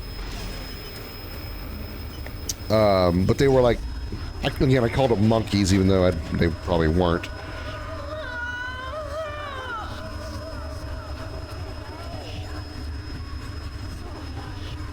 Damn, somebody having a good time in here. Hope he's using a condom.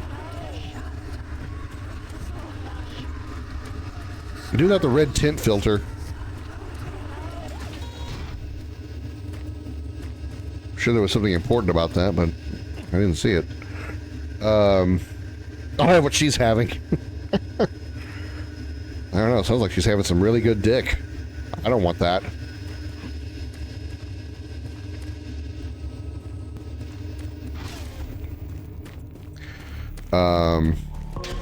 Yeah, the monkey enemies, they would hop from like pillars and stuff, and it was so hard to track them because they would like rotate around the pillar. So like if you were looking at one, they would like they were looking at a pillar, because there was a monkey on it, the monkey would like strafe around the back side of the pillar and would always somehow find a way to be on the opposite side of the pillar as you rotate around. They were so hard and so annoying to kill, especially because most of the areas that they were in were dark areas. It made it even more aggravating. Power cell achieved. Lights off. Vision fucked. Good luck.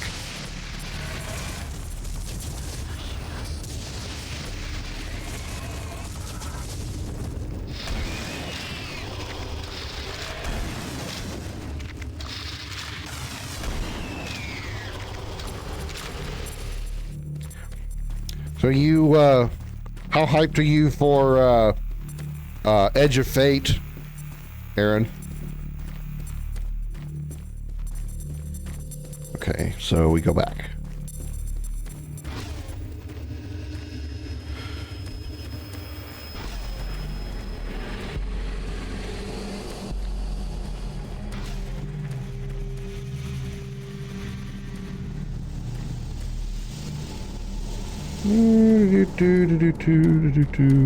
Anything down there? Nope, that is instant death. Probably won't be getting it. Fair enough. Uh-oh. I haven't decided yet. I'm still undecided. I'd like to see what the new experience brings, because it's going to be like the beginning of a new saga, you know? Because it's not the Dark versus Light saga anymore. It's it's the next story, so to speak. I'm intrigued by what they do with the story,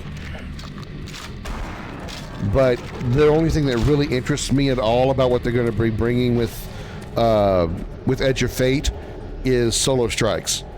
The fact that I can actually now do the strike playlist, at least I think you can do a playlist, solo.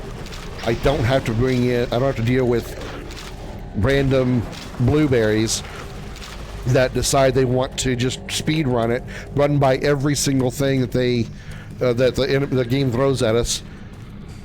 Excuse me, sorry. Run by everything that the game throws at us, just because they want to reach the end as fast as possible. Meanwhile, I'm trying to enjoy killing things, which is why I do the strikes. I like having a high kill count. And me being in the middle of trying to kill them, and suddenly they all just vanish because the runner decides to just book it on ahead and move on to the next zone, making the enemies that I'm dealing with suddenly despawn. That is one of the most annoying, irritating, aggravating things about match-made strikes. Because I can't always guarantee that I'll have, two people to go in with me to when I play strikes. I'm glad they actually finally are putting solo strikes in.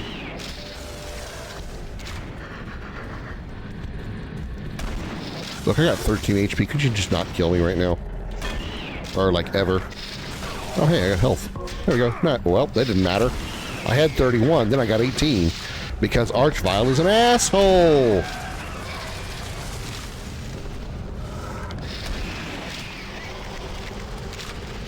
I do like the fact they also have introduced the solo dungeon aspect for it as well. So you can now do dungeons solo, and they're like, even for me, ridiculously simple. The enemies are obviously easy to kill. The mechanics have been kind of dumbed down, if you'll allow me to put a phrase on it. They've been dumbed down and simplified. Like for the dungeon that you, me, and BMO did that so long ago, the tower, the Vex Tower. I'm blanking on the name of it, but when you do that, the fight against the harpy that's up there, you don't have to worry about doing all of the pillar, Spire of the Watcher. Yeah, that's it. Thank you. You don't have to do all of the pillars each time, or all of the arc reactors. You only have to do one. I mean, the first time you go up there, you have to turn them all on. Once you do one phase and do a damage phase, the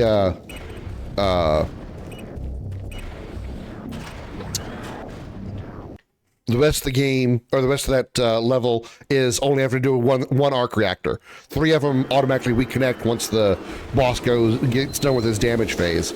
So it's, you know, it's simplified. So that's kind of nice and good for being able to do it solo. And it's also a good way to like train yourself on how the mechanics work. So if you don't want to try to go in and learn with somebody else, you can just go do it yourself and learn it, and then you can go do the harder difficulties. So I think that's kind of a nice feature.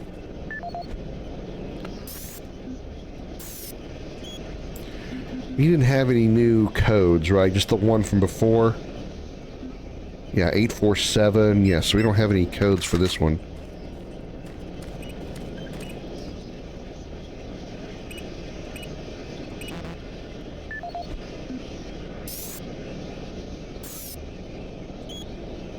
Yeah, 847 doesn't work. 847. Yeah, okay. So it's not this one. It's hard to learn while doing it. Yeah, it is, because, I mean, the person trying to teach you is explaining it to you. And this is a problem I always had when doing dungeons and raids, is being the person that has to try to learn it while everyone else is just standing there twiddling their thumbs, jacking around, because they already know what's going on. You know, I hate being that person that's trying to learn. It's also part of the reason why I never bothered doing a whole lot of the raids in Destiny 2, because I don't want to be the guy learning it while everyone else is standing there playing with their dicks, because they already know what's going on. And also, I can't learn by you telling me things. I learn better by doing it. But you still have to give somebody some kind of verbal direction, because there's a lot of shit that's going to happen unless you make their job stand there and shoot shit, you know. If you're just going to make them be the DPS guy that's going to kill stuff, you gotta at least tell them and give them an idea what they're going to do. And that's not always easy to do, because a lot of people learn better by doing it than by being told how to do it. Welcome to the Exis Labs, where the future. Now, I'm sure we're never going to see like solo raids, you know, like with that same kind of aspect or idea. They're not going to do that, because a lot of the good raids can require multiple people to complete the mechanics. Granted, the Destiny 1's Crota's End raid was, you know, soloable because the mechanics didn't require a full team. But most raids literally require a full party, because without, you're not going to be able to do it.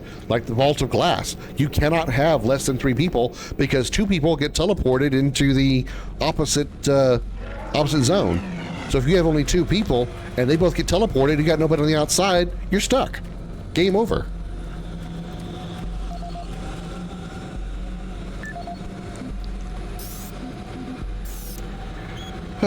Sergeant Adil, I've been made aware of your concerns regarding my upcoming visit. This trip is highly important to UAC management, and I will need to review Exus Labs as part of my on-site itinerary. I understand there have been a number of incidents at Exus, and part of my trip is to uncover the cause. Please do everything necessary to ensure adequate security. I have forwarded information to MarsSec executive staff to assist your armory and personnel needs. Also, let me assure you I have made additional precautions for my personal safety. That's Elliot Swan, all right. Chief Adil, I'd like to see if we could have some extra security stationed around engineering. The guys and I are seeing strange behavior around the particle exchanger, and it's really creeping us out. Yesterday, Morgan almost lost it, and I had to spend 20 minutes calming him down. He swore he saw a huge bloody eyeball stare at him through the glass shielding. We checked the area afterwards and found nothing. The sooner you can send security up here, the better. Thanks. Creepy. In Division 2, you have 8 players in a raid. It put me off trying there since the game is old. I didn't play enough of Division to want to do a raid. Although I will say what I did play, I mostly played it solo. Hello, Pinky. Goodbye, Pinky. I will say what I played solo in Division 2, I actually enjoyed it. I thought it was pretty fun. Granted, I didn't play anything like ridiculously difficult. I just did story stuff. But it was actually pretty fun. I think the only downside, so to speak, of new DLC is releasing, I think the only downside that I have, a complaint I have about, it's another goddamn arch file, about Division 2, is the enemies aren't like anything super special. It's not like you're in Destiny when you're fighting 4 different alien species, or, 6 if you include the Taken and the Scorn. You're not fighting a bunch of different alien species, or in Outriders you got a whole bunch of different like enemy types that you fight there, or Remnant, where you're dealing with basically a bunch of Soulsborne type enemies. In Division, you're dealing with just people. It's just humans. Granted, they're like, they got special abilities and special technology and all that other stuff, but there's nothing special about them. It's just other people. You can only do so much with humans. I know there's like heavies that have heavy armor, and they're usually carrying like a big ass like chain gun or something to that effect, but you don't really have much in the way of like a varied type of enemy other than human bad guy has gun and stuff.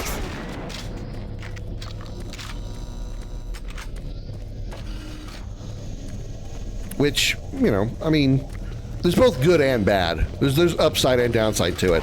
Upside is you don't have to worry about like learning the mechanics of a different type of species or multiple different alien races or enemy types or whatever. Like when you go into a fight, when you deal with the Fallen, you're going to be likely using different tactics than you were if you were fighting the Vex or fighting the Cabal or Taken. I mean, mostly the same, but there's going to be a few different things you're going to be doing depending on the type of enemy you're dealing with. When it comes to Division, you're only going to have to worry about one thing: how to kill a human.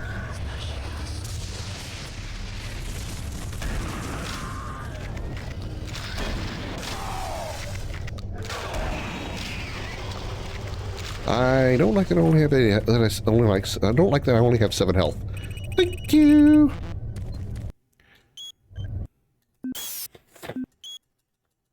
So, there's upsides and downsides to it. It's all pretty much like a matter of what type of looter shooter would you prefer? Would you prefer something like Borderlands or Destiny or Outriders, where you have, or even First Ascendant, where you have a vast different array of enemies and new tactics you have to learn and whatnot? Or do you just want to kind of go in and just shoot shit? If you want to just go in and shoot shit, that's Division, because you don't really have to worry about a whole lot of crazy tactics. So I can see the upside to it. I don't think it's a bad thing. Entrance checkpoint. Okay, been there. Entry hallway. Doesn't work. Elevator lobby. Nothing there. Exus Junction 2. I think that's where I am, isn't it? That's where I am. Can't see myself in the. Can I open this door?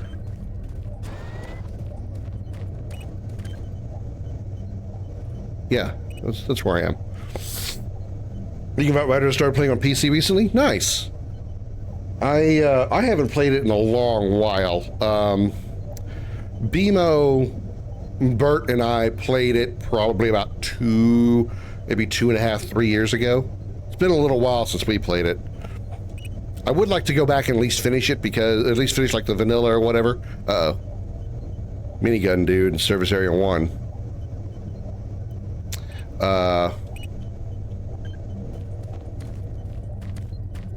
We never got a code for this one, did we? Is he gonna come this way?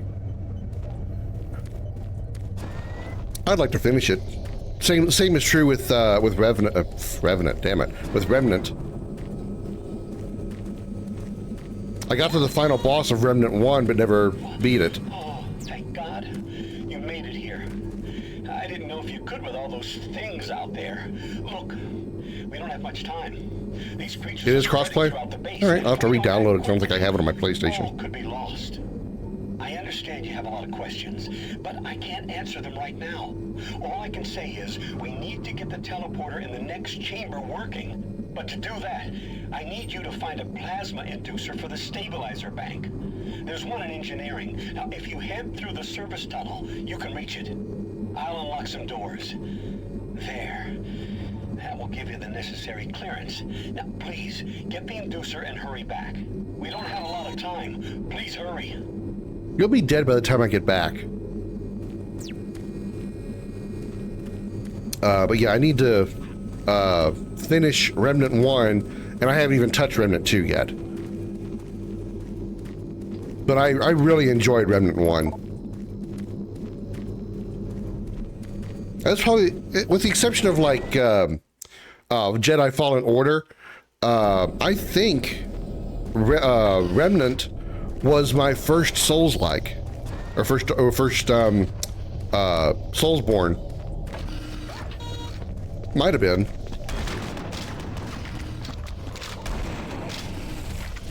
Remnant 2 is also crossplay, I figured.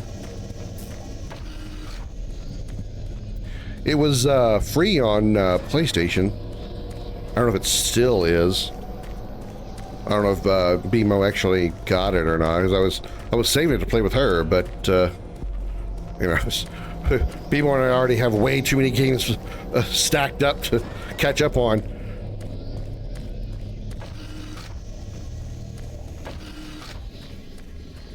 We got to finish It Takes Two. We also got to do. We also got to get and do the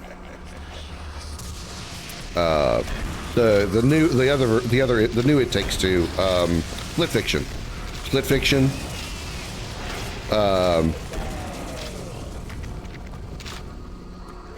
I'd like to finish Outriders. I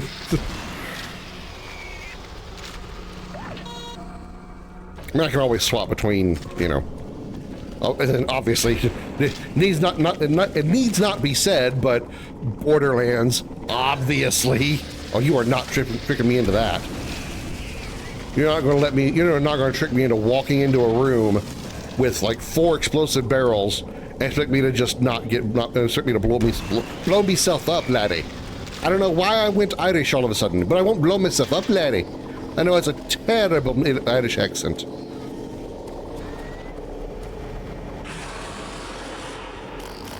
Plasma rifle. Still prefer my double shotgun, but plasma rifle.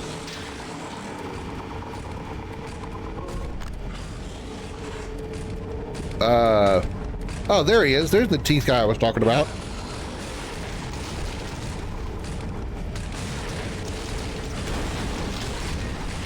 This is like Mancubus 2.0 with a really smiley face.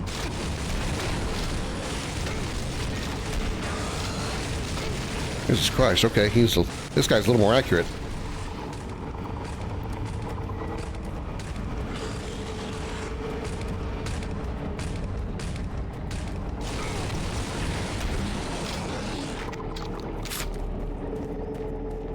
playthrough in Wonderlands. Wonderlands is a good playthrough.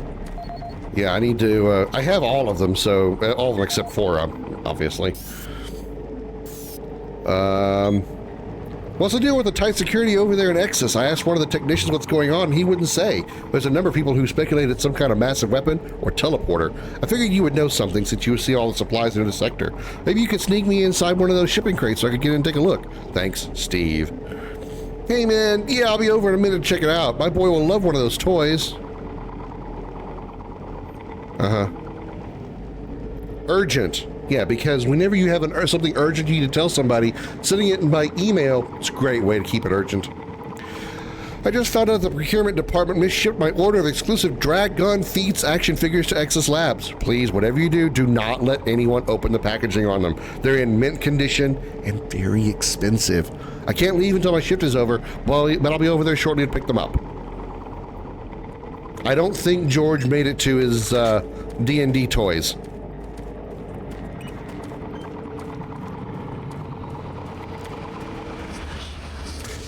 Could you not? I really need my health and I'm running out of it. Oh, good, an archvile. Just what I need to be dealing with 17 HP. That's what I knew was going to happen. I don't know where my last save was.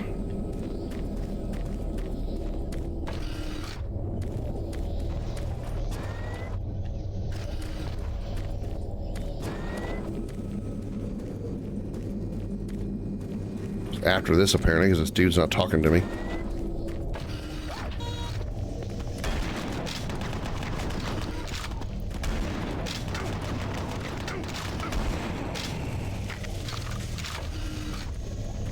And yeah, we could do Borderlands, 3 and Wonderlands, and even if I get around to playing it with BMO as well, I can just make another character for her. I don't have a big issue with that. It is a little annoying to be starting over when you play the Borderlands franchise. That, I guess, that is something that is also kind of a minus to something like Borderlands. Is if you play with somebody, you really should try to play with them together, because it's very easy to become extremely overpowered and end up, so many missions ahead of your friends, and then you're just carrying them.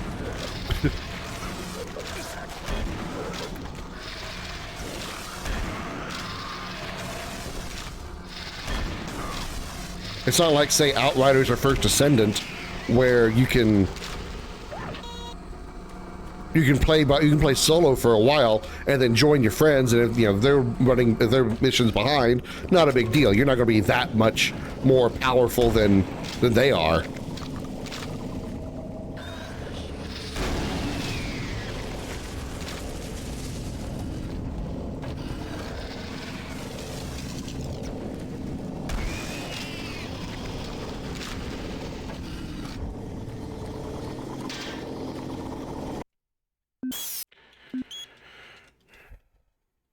Three has a mode called Cooperation where you get individual drops enemies scaled to each player. Really? That's fascinating.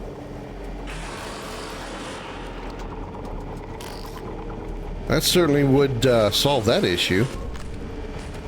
So you're saying, like, if I was level 5 and you were level 10, the enemies that I would see, even though we're both looking at the same enemy, would be level 5 for me, but level 10 for you. Is that what you mean? Is that what you're saying? Wow, that is crazy.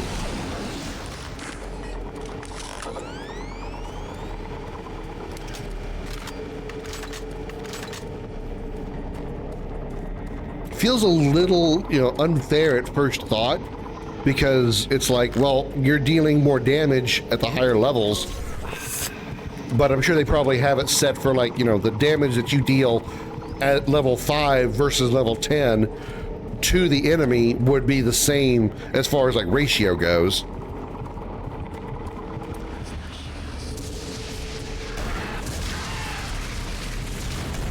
Fucking Archvile. Eat a dick. Also has cooperation as like the other games. Oh yeah, I'm sure. I would probably prefer the, oh god damn it. I'd probably prefer, even if we did like play it together most of the time, I would probably prefer we do the the balanced mode anyway, because usually whenever I play with somebody, no matter how close we try to stay in level, I always end up, most times, I'm always the one out leveling my teammate or my friend. I don't know why I'm always the one that seems to get more experience, but it's just how it works. Do we get a code here? I don't think so. No success in this. This is Dmitry Lebedev, supply manager for the Exis Labs facility. Entry dated October 6, 2145. I've received the latest shipment of MK7 spacesuits from Earth today. They have a triple weave of titanium mesh on the outer layer for Class 5 excursions. With the ongoing construction requiring additional EVA time on the Martian surface, these new suits should hold up better. In the last 2 months, we've had a number of unexplained suit decompressions resulting in fatalities. In the case of technician Mike Stanley, the decompression was so rapid the resulting implosion caused him to almost liquefy and fuse with the suit interior. Cool. If it wasn't for his suit's name tag, there wouldn't be much to identify him. In each case, the penetrations and loss of pressure appear to occur from inside the suit rather than out. I can attest these suits were thoroughly inspected and micro-scanned after the incidents, and no material degradations were found. Per UAC EVA regulations, the suits before the accidents were properly stored and locked away to prevent any mishandling. I also followed up with the technicians on ensuring the suits had the necessary pre-EVA checklist before anyone reaches the Martian atmosphere. I'm hoping the new suits will address the issue. Each suit lost this way just means more paperwork for me, so... Along with the new suit shipment, we received additional medical supplies. I've placed the extra packs in the storage cabinet 071 with the access code of 532. Dmitry Lebedev, end of log. That is one of the most annoying things about listening to the video, the audio logs, is the part that I want to hear, which is the code. I don't really care about any of the other shit. Is the code for the cabinets, and then wait till the very end to name it. I was like, that's Liam O'Brien. He certainly didn't sound like Caius to me, but that's because he was using a Russian accent. So if that was, then damn, guy's got some range. The O4 will have that mode as a default. Also think that's Liam. Oh yeah, I already read that part. Well, that's hello. Well, that's good that Borderlands 4 will have it by default.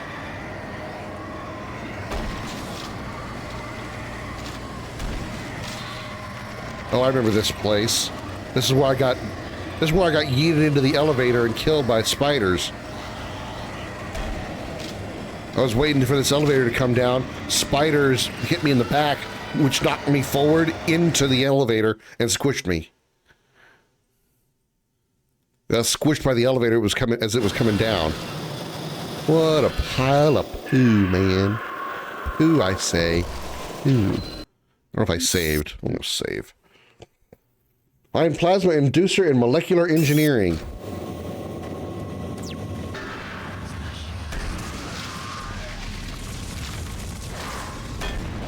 Okay, somehow that missed.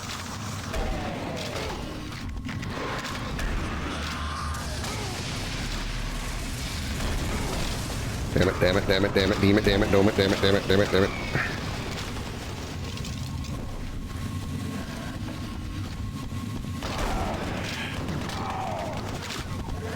Oh my god, what the fuck? I'm dead. I'm so dead. Yeah. Let's try that again with a lot less suck. How about?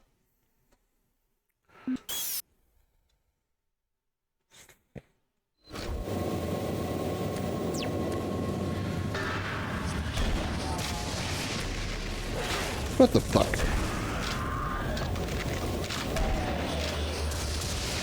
But yeah, I'm all down for like all that. We just gotta, you know, set up time because I know again it's it's already like 2 a.m. for you where you are, or like 1:30, something like that. So.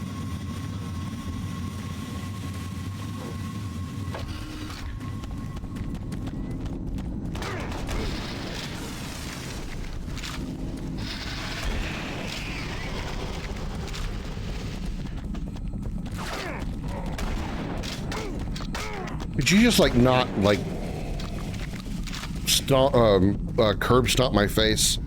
I really appreciate it if you just did not do that. I have Saturdays off, so Fridays are probably best for me. Okay, that'll be good to know, because that'll actually kind of fall into thing I wanted to start doing. You know, I have the Friday FVF stuff.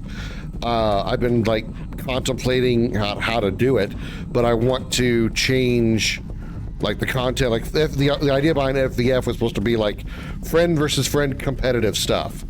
You know, Destiny, Jackbox, you know, whatever. I'm kind of thinking about evolving it into just a Friday community thing. So me and friends get together and play stuff, whether it's just me and one friend, me and multiple friends, or prefer multiple friends, but you know, you have to have multiple friends. You know, just kind of, I mean, it wouldn't be every Friday, because there's going to be some days some Fridays where I'm going to want to play something solo, because, you know, like Expedition 33, for example. I was not going to skip Expedition 33, a day to play Expedition 33 for her community game. Fuck, that game was so good. I'm still playing it off stream. Still playing it. I'm still discovering shit. I actually have half of my, I'm jumping off topic. Let me get back to the point, then I'll go back to Expedition. So yeah, I want to kind of make Fridays, every once in a while, play with Krim Day, which sounds very both sexual and arrogant and narcissistic. Hot.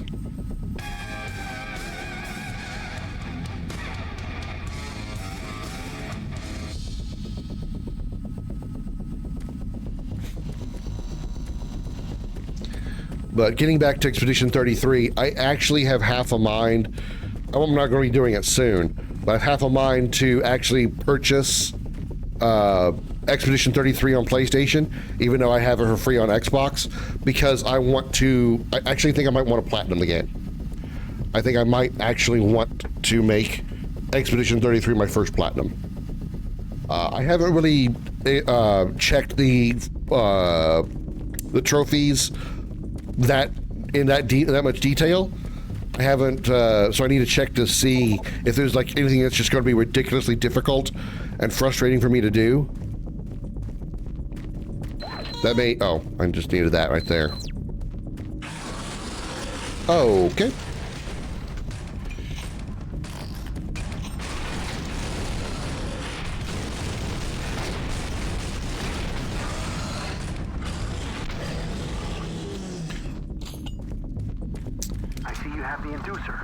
Because I'm just having so much fun with it, and I'd love to explore it and play the whole game again from scratch with, you know, as a platinum video series for getting my first platinum.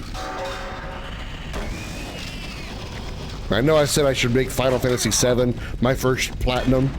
I would like to platinum it, but I don't know, man. I just kind of want to do X33 instead. X33 is slowly becoming like, it'll probably never ever pass Final Fantasy VII as like one of my, if not the all-time favorite game, my all-time favorite game.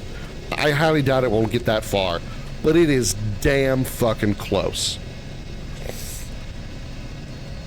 Like fighting Sephiroth in Kingdom Hearts, yeah, something like that.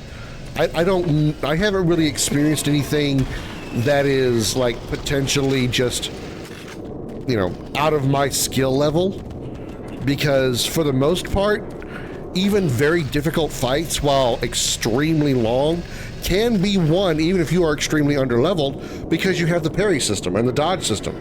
If you can dodge and parry every attack, then you take 0 damage, you can't lose. Even if their attacks deal 5 million damage to you, if you don't ever let them hit you, that 5 million never takes away any of your health.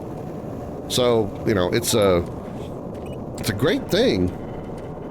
Even though that does mean like some ridiculously long fights and probably starting over multiple times.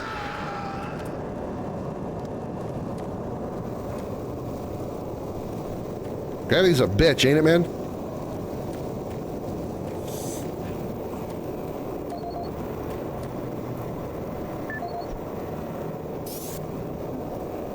So I can likely see myself possibly platinuming that game. Or, you know, like, you know, a better example would be something that would just be... A better example would be something like a trophy. If there was a trophy like this in Destiny, you could, you know, something like get win 3 Rumble matches and never get killed. Or something like that. That's a trophy. So let's say that was a trophy in Destiny. Something like that. That would be that kind of thing that I would never be able to do. I would never be able to get 3 wins in Rumble and not ever get killed. Never. So something like that would keep me from getting a platinum in an X33. Mars Weather Bulletin. I remember getting all achievements in Dark Souls 1 and 2, and that was a grind. Oh, I can't imagine. I know how difficult Elden Ring is for me, and I've heard that Elden Ring is actually the easiest of the Dark Soul of the like the Soulsborne games, outside of like maybe Jedi Fallen Order and Jedi Survivor. So I can't imagine like Dark Souls, like the actual Dark Souls games, or Bloodborne. Special weather statement, Mars Weather Service, blah, blah, blah, blah. Significant weather advisory. At 3:47 a.m. MST, a strong dust storm was located over Ares Vallis, moving east at 60 miles an hour. Hazards include debris up to 3 inches, my dick up to 6 inches, wind gusts up to 100 miles an hour. Severe weather is not expected and no warnings are anticipated for Mars base at this time. Retire cash-free. You have just won the grand prize in the Lucky Cash Winner Contest. What are you going to do with all your newfound wealth? We are here to help. Call now, 156-972-765-0399. Don't delay. Don't worry, we're not part of MartianBuddy.com, but still, congratulations. MartianBuddy.com does not guarantee that you actually won anything, even though we're not MartianBuddy.com.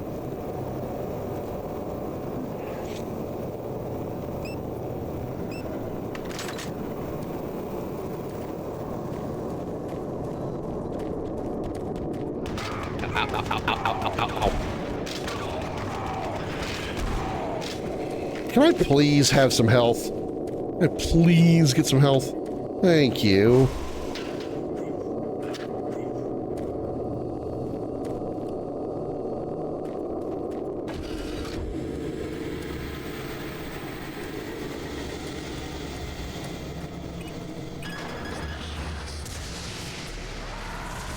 Yeah, it amazes me how much I feel like that Expedition 33 might actually be like my favorite game of all time.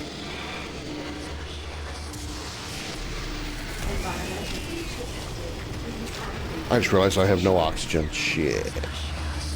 Was that a... I don't know what went flying past me.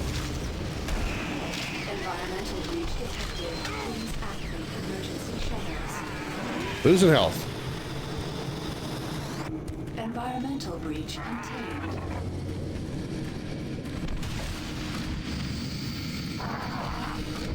That was a freaking revenant.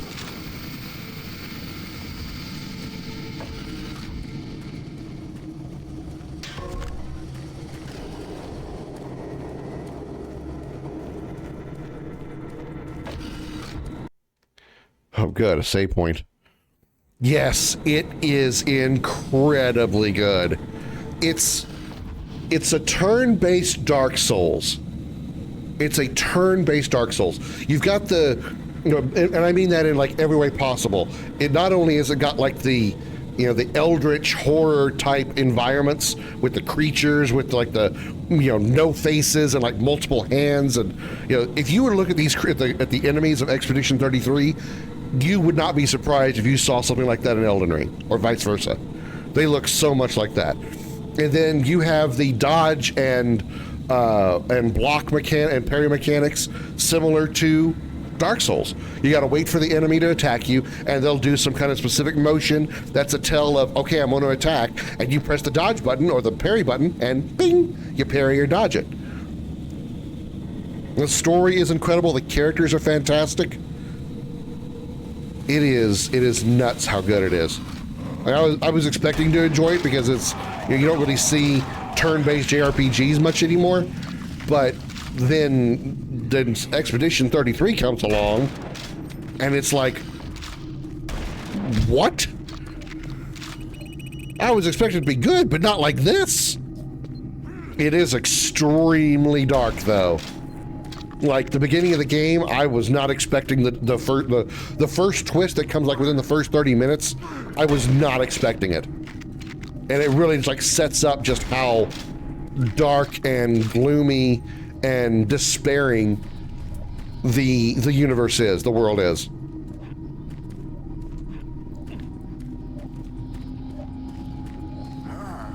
I can't wait for BMO to play it.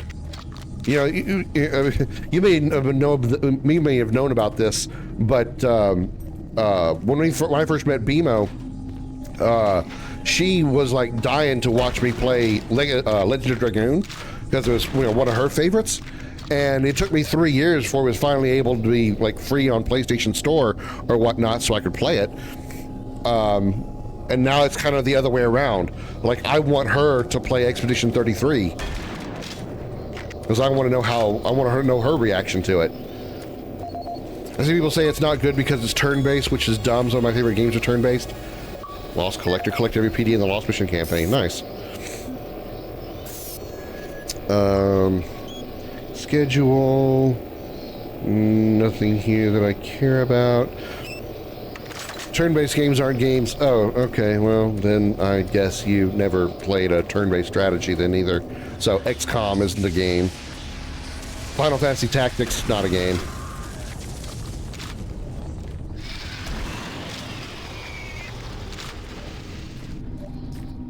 The turn-based mechanics of Expedition 33 is what makes it good. Is part of one of the biggest things that makes it good.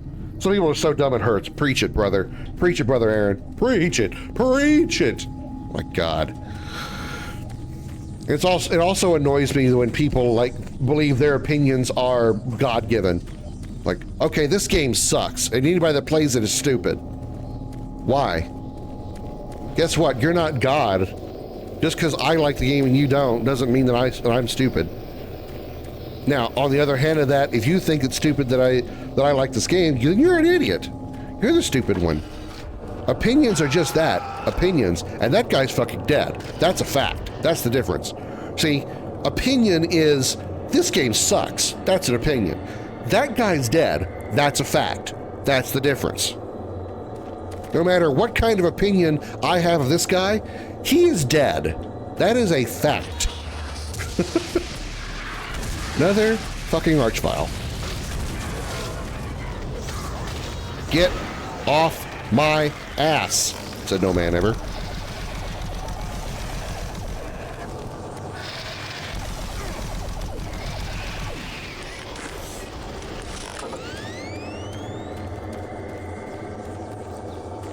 But yeah.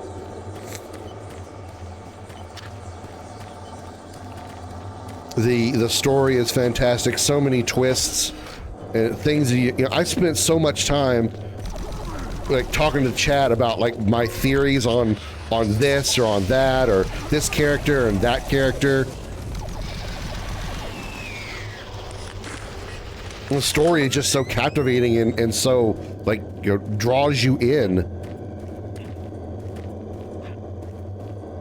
How can I get there? There's like armor and shit down there and I want it. Just because you don't like a game doesn't make it bad. I didn't really like Baldur's Gate 3 doesn't make it a bad game. I think Fortnite is an absolute piece of trash. But judging by the like 200,000 people that are watching it right now on Twitch, obviously it's not. At least to somebody.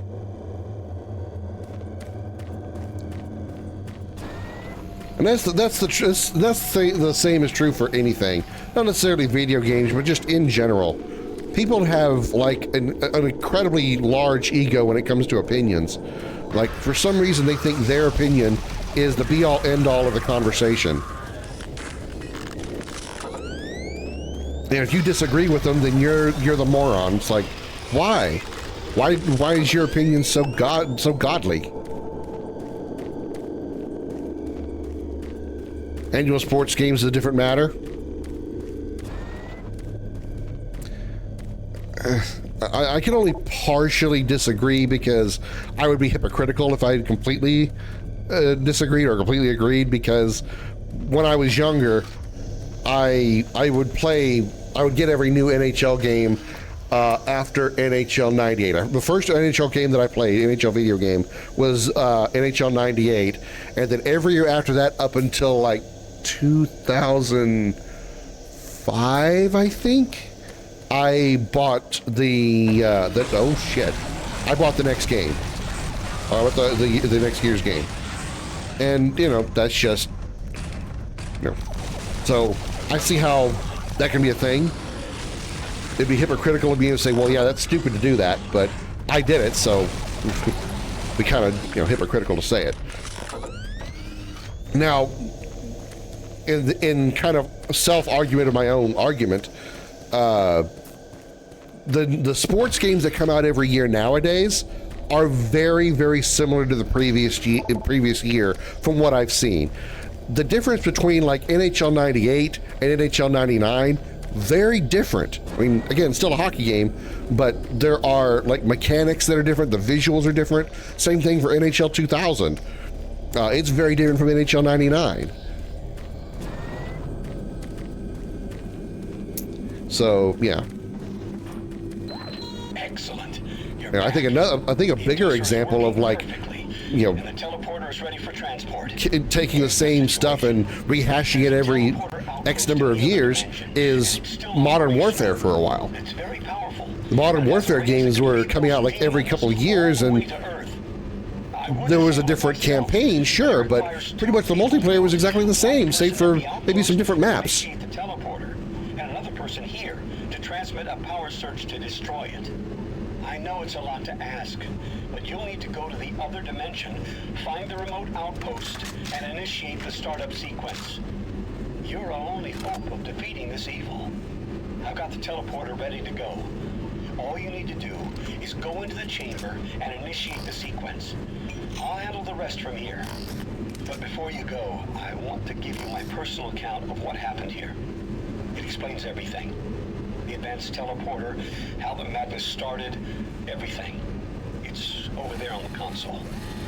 Please take it. The world needs to know the truth. And good luck.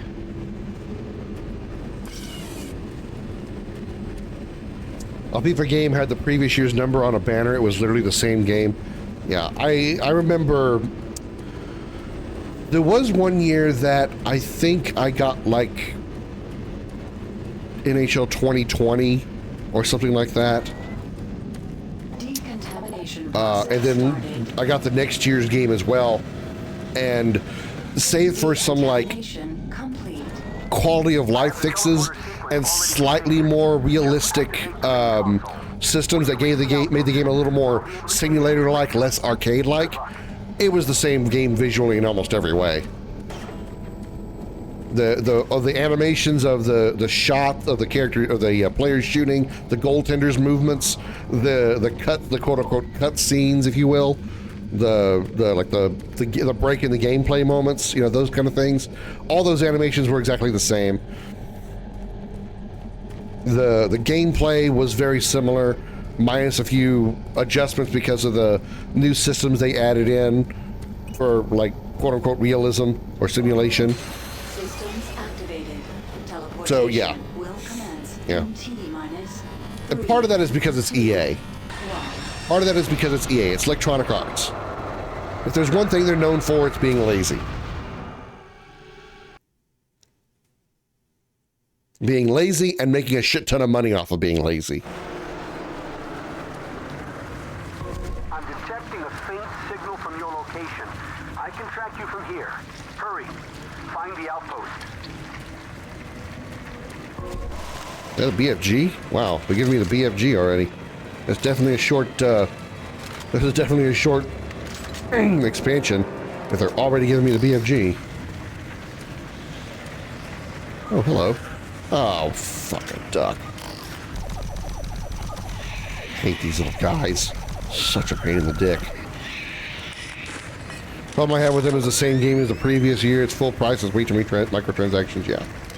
Yeah, that was very evident in, I think, I mean, it's always been an issue with EA, but it sort of came to a head with Star Wars, Battlefront 2.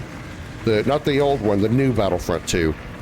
It was like mega loot box, mega microtransactions.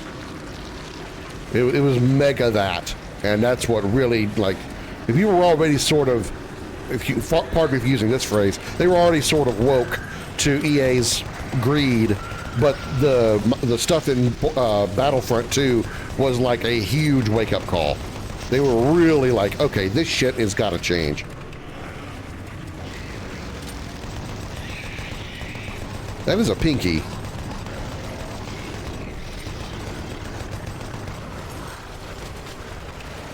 You damaged that game so much on release.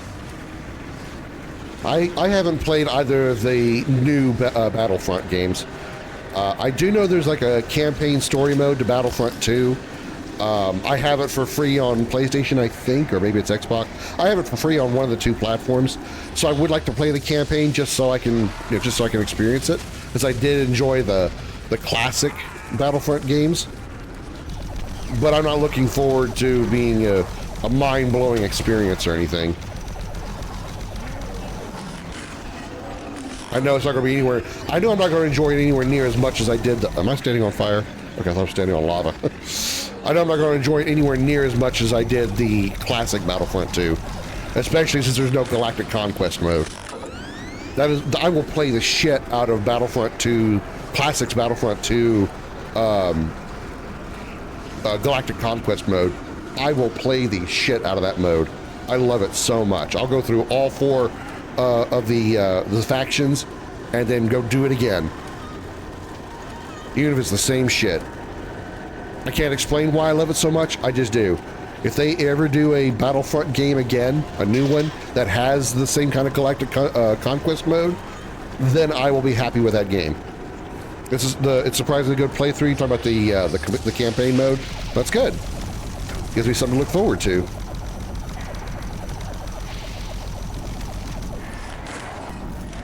Hold on, big boy. Let me reload.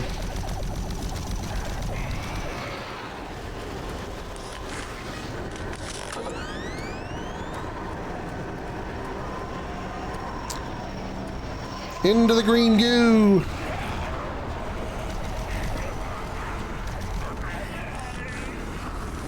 You just gonna send zombies at me? Okay, well, I'm gonna save my ammo. Damn it, so much for saving ammo. I don't have much in there. Let's use this. This is cheap. And relatively useless. God damn, so many shots. Stick with this then. At least it's slightly more effective than that piece of shit assault rifle. Kind of going back to what we were talking about earlier, the guns in this game just suck.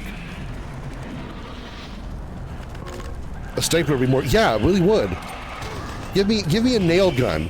Give me a big ass compressor and just attach a nail gun to it and strap the safety on it so I can just, pull the trigger. Hello, big guy. That assault rifle is absolutely a piece of trash. I think I'd rather use the pistol than that assault rifle.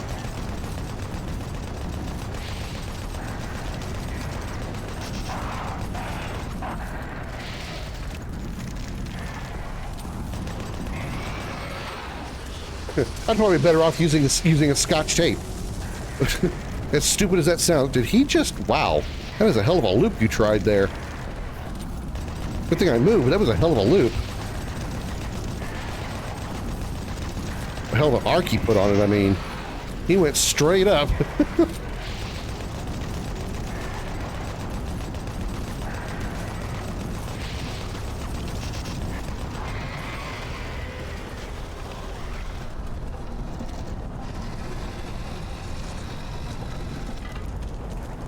A whole lot of shaking going on. Out of breath. Pro tip, you try to sing a very long note, take a deep breath before you do so. Otherwise, you're choking on your own existence.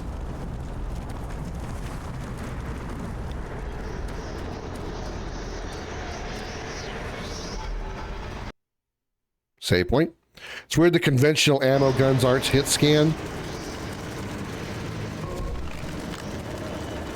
See, that's another thing, is you can't always tell that you don't even get a hit confirm. Like, other than the fact that your reticle kind of flashes red, you can't always tell for sure that your guns have hit the target. Save for like the plasma gun. Alright, why do I feel like this is possibly boss time? I got the Bethig. Let's pull out the Bethig and see what we got out here. Nope, not boss time. Not this room. Probably ambush, but not boss. Oh, suck a dick. See what I mean by the projectile speed? That Archvile is out-walking the projectiles of the plasma rifle. He's out-walking it. He's not even running or sprinting. He's out-walking it.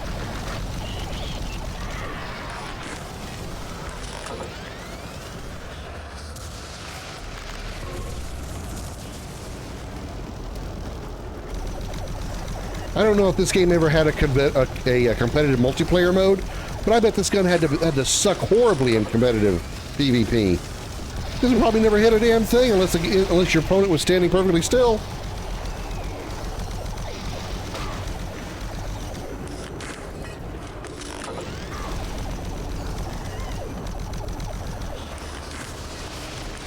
As you walk and dodge gunfire.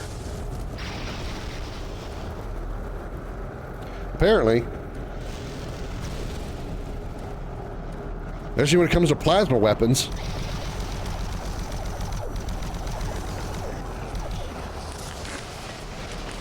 I almost think the plasma projectiles travel slower than the rocket launcher. I'm almost certain. I would actually have to do some lab tests to find out. But I'm relatively certain that the projectiles of the plasma rifle, each one travels slower than the rockets.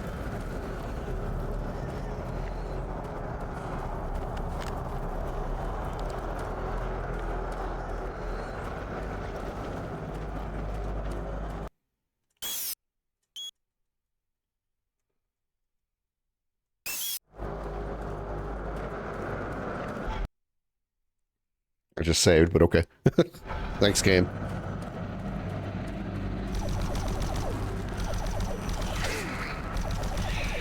Excuse you. This is going to be spider territory, I think. Okay, alright. Okay. Alright, explain that one to me. How many rounds did I hit that first cherub with? Took a lot, right? And then the second one shows up, I hit him like 3 times.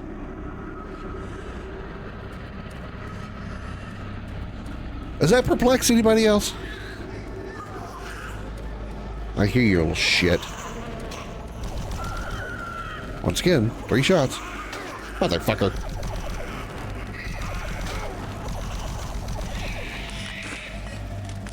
Headshot? I guess. I don't know if this game registers headshots. Oh, hello. Ow. Nice tits. Also, ow.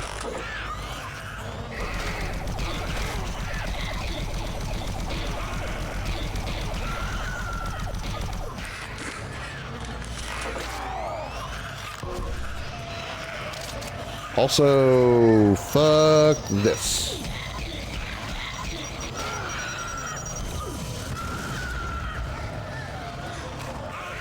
You are still alive. How?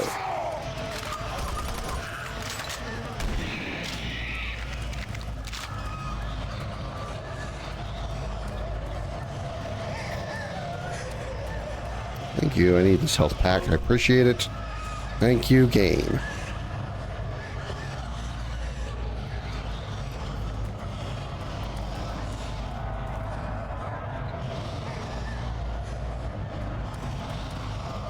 Save point. What's through door number 3? You're gonna find a brand new car. Nope.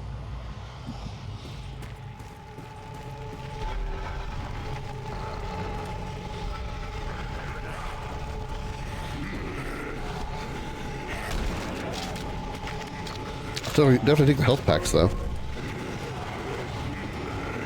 Really? Just burning zombinis?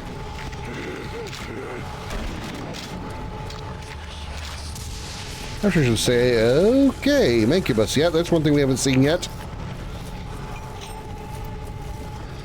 How about a rocket, sir? Where'd you go? Oh, yeah. Oh, yeah. Oh, yeah, those rockets definitely travel faster. Spider Mother has baby flies? Yeah, the spider mastermind throws out those cherub guys. I call them cherubs, I don't know what they actually are called. But yeah, she spits out the babies with moth wings. Did I kill already? Oh, alright. Nope, I did not. There he is. He was playing tag with me. Or hide and seek, not tag. Oh, you got a buddy.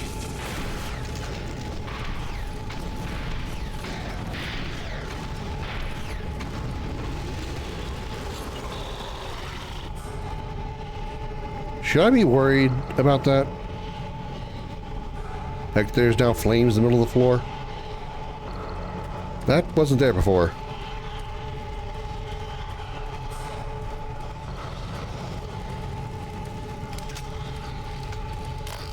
I have 576 plasma rounds. I might as well use them. Mother bitch. And I want to take a wager that you're immune to fire damage.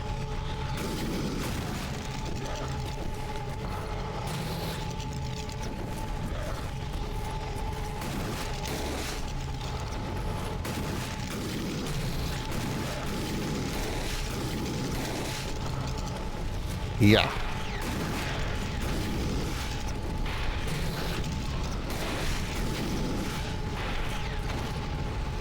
Also, reloading in Doom game is just wrong.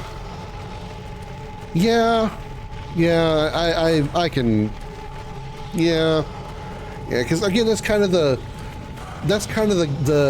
glorious thing about the Doom games is you have weapons, you have ammo, you have enemies. Go. That's it. They give you a shit ton of ammo.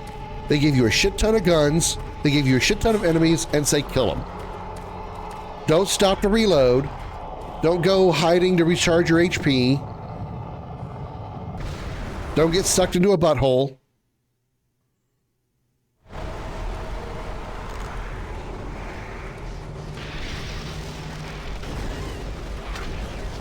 Wow.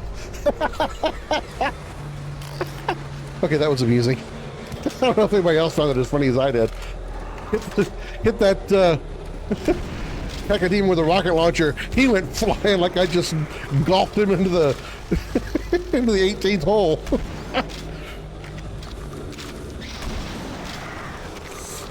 Wonder how different games would be if Doom wasn't made. Well, I mean, Doom wasn't the first-person shooter. Wolfenstein was, or well, I don't know if Wolfenstein was first, but Wolfenstein, bark. Wolfenstein was one of the first, if not the first. Pretty sure it was the first. So, you know, even if Doom didn't exist, at least there was Wolfenstein to use as a starting point for, you know, first-person shooters of the future. But, you know, you're not wrong. Probably wouldn't have Quake. I don't know how, since id didn't exactly, you know, thrive and explode off the success of Wolfenstein. They really got huge off of Doom. You know, maybe id wouldn't be, around today.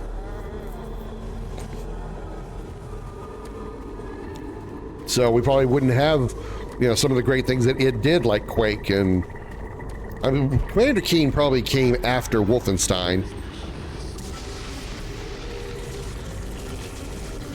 Oh yeah, it certainly helped the first-person shooter franchise. Doom is one of the most, whenever you think of first-person shooters, like the early Dooms are like the most iconic things you think of.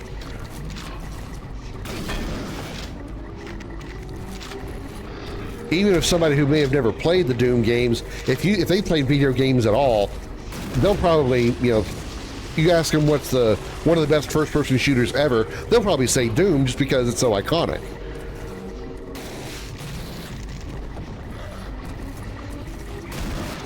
I shouldn't be wasting a shotgun on this guy, but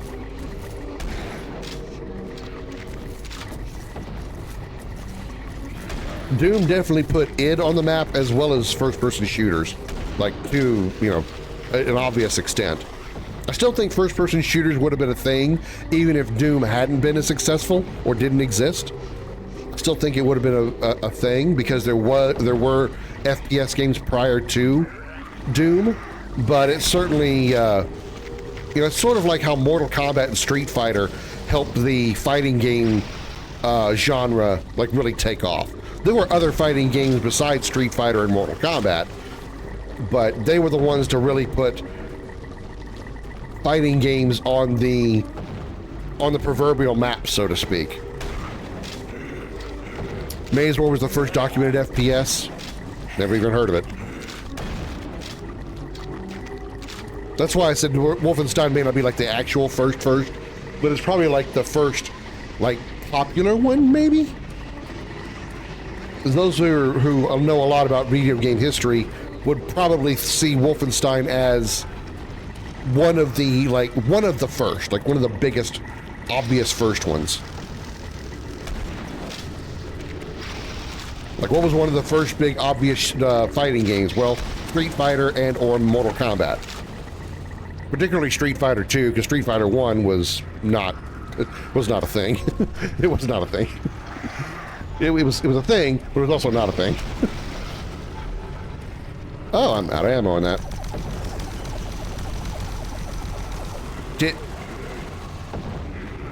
Did the Cacodemon just get crushed by the door? Did that flying Cacodemon get crushed by the door? That's funny as hell.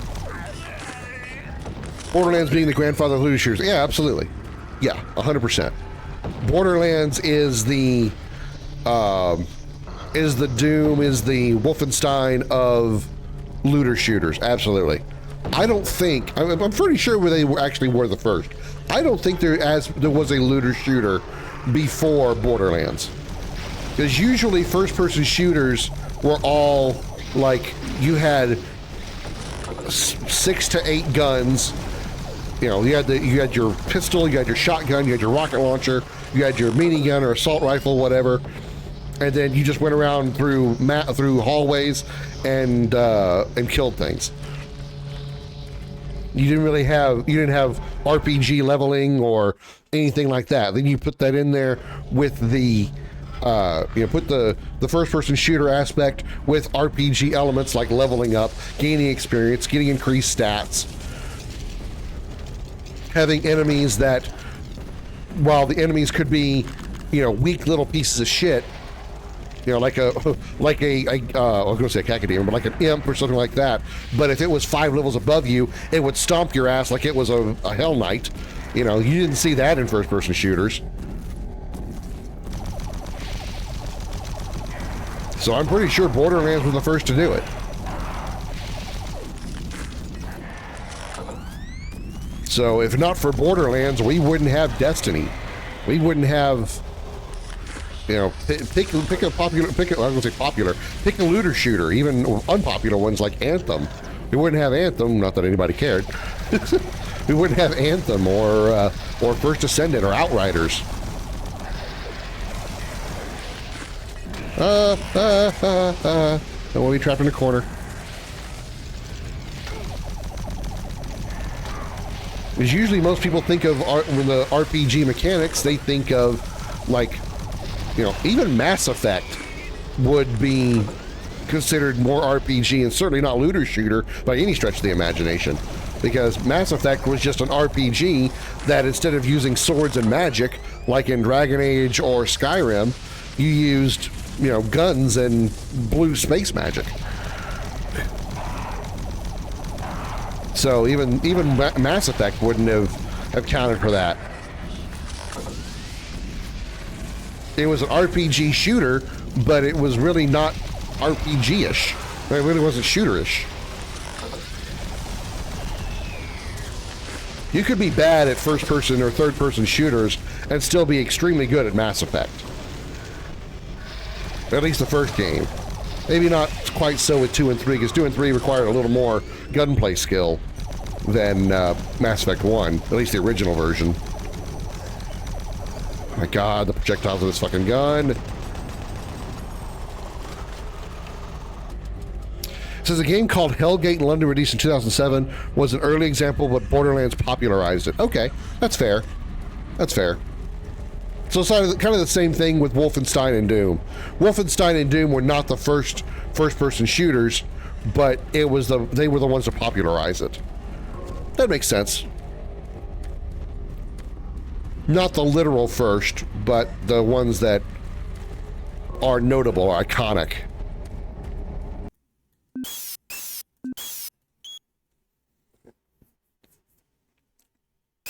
I feel like I've heard of that game, though, Hellgate London.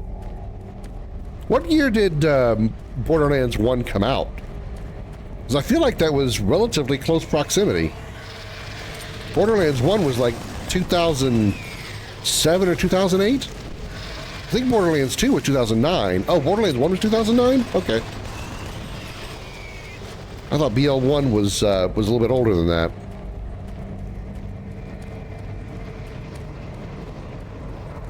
Two was 2012. Okay.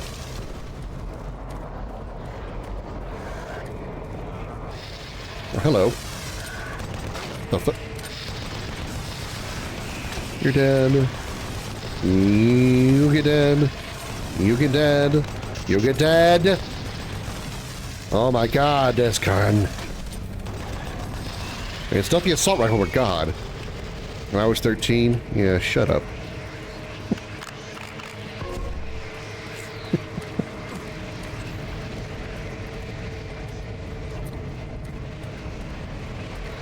In 2012, I was 28. Or 27. Yeah, 27.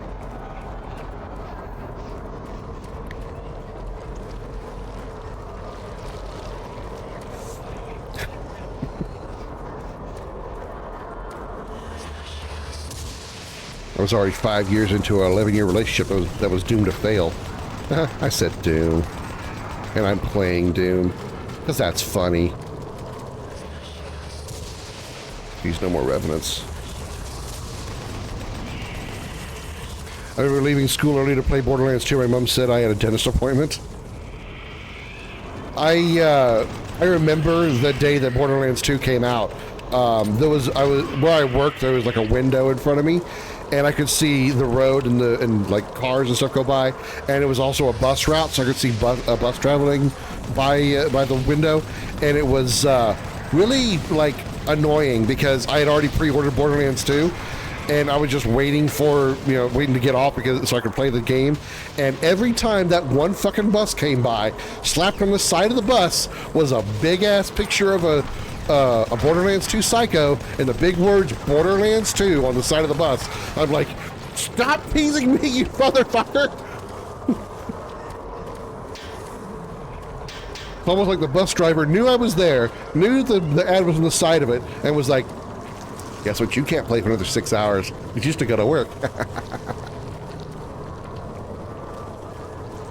30 minutes later, hey, check it out. Borderlands 2, we're sure you wish you want to play it right now, don't you?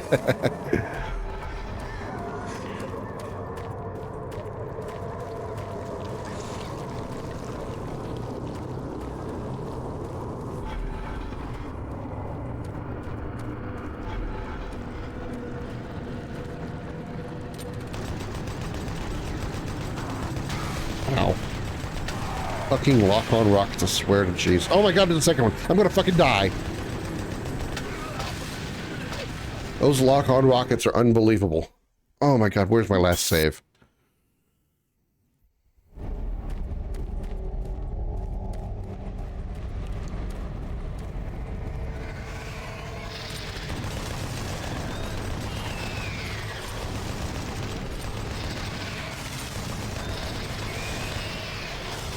Damn it. How many of you freaking imps are there? Went to the midnight release. My brother worked at the store and we got a pass for the front line. I got a promotional piece. There's a big cardboard square with box art on it. Nice.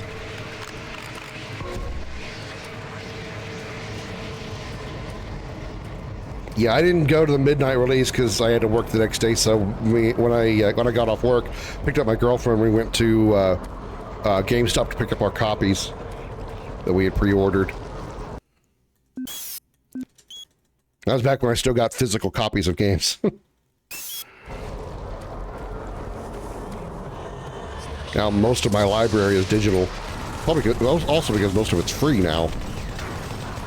I went to GameStop not that long ago because I needed to. I was a little low on money, so I needed to pay a couple of bills, and so I took some games that I hadn't touched in forever up there and sold them.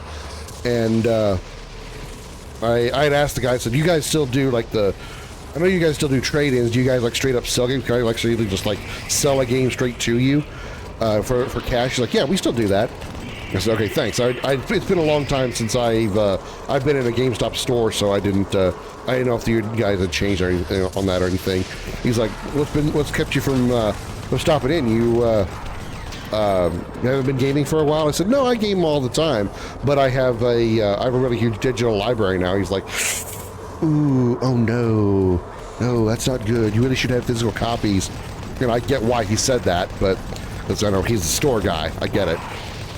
And I told him, well, that's, I understand why you're telling me this, but that's not the reason. I have a huge digital library because I have PlayStation and Xbox Game Pass, so it's easy to get a whole bunch of free games. So that's why I have a huge digital collection. Our store was just called Game.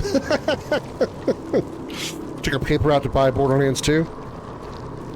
I guess if you're 13, that's really your only option, huh? That's still cool. I mean, hey, better off that you went to go earn the money instead of just like, hawking it off your parents or, whatever. At least you actually went out and earned it. Some people just think, especially kids that are spoiled, just think they just deserve it.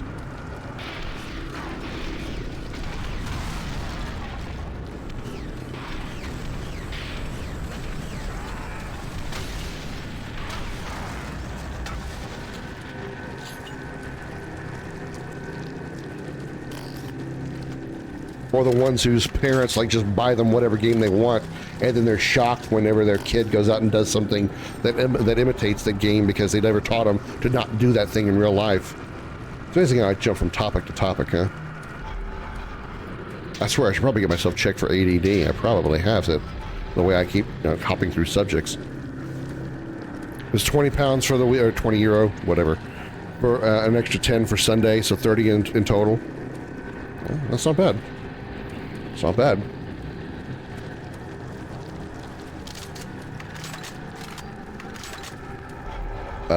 Should probably go with...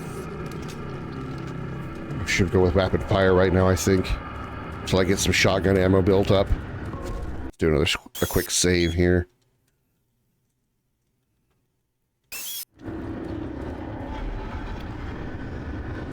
This feels... kind of final? Like we're heading into the final area? Like if I go into that portal, if I jump on this God of War ride here, I'm gonna be at the final boss.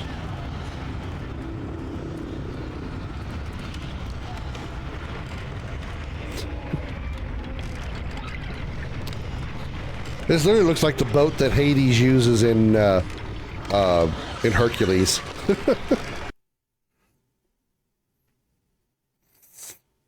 2012 felt like that was a lot. I mean, if you're able to buy a game on that, yeah, it was. Buy a brand new game. Especially now since, you know, brand new games are starting to become like $70, $80. Even for just the basic bitch version.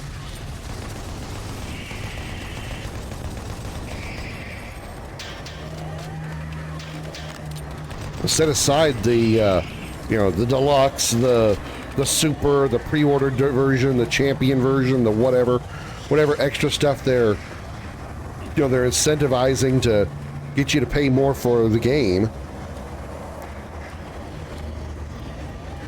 Which I'm not totally against. I'm really not, because I've taken part of it. There's been times when I would, you know, pay a little extra for something that was like deluxe version, because it was going to have like something that I wanted, and you know, even if it came out later, like a season pass or something like that. I really don't have a problem with that. People will bitch about it, but I don't have a problem with it.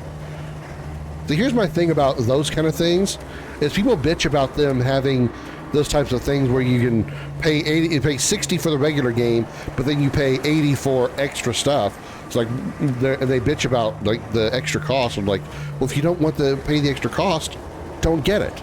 Don't pay it. Then you don't get it. It's just that simple. The Borderlands 2 Marcus Bobblehead Edition. I think we both got the original, like the basic version of Borderlands 2. I don't think we did anything special, because the DLCs came much later.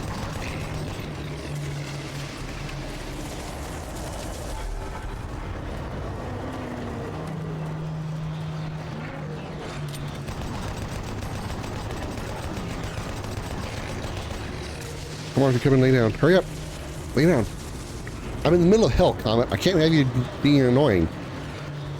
Either lay in my lap or don't.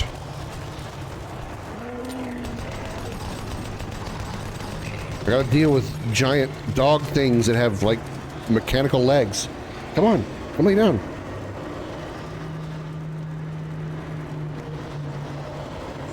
Come on. Come here. Come here. Why are you being a stubborn butt? Why are you being a stubborn butt?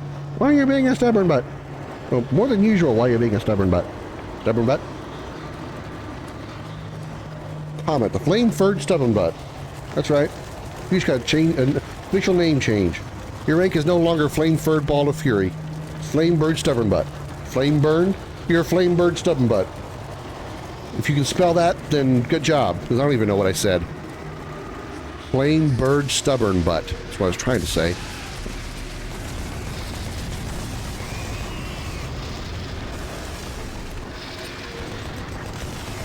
Freaking archvile up there. Summoning all the shit I gotta deal with.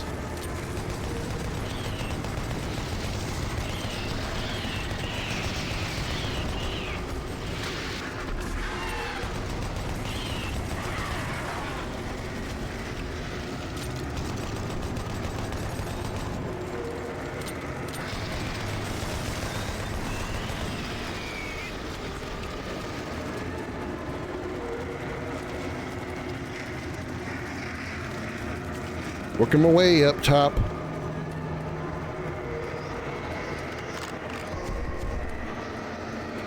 Cells, shells, medkit. How many shells?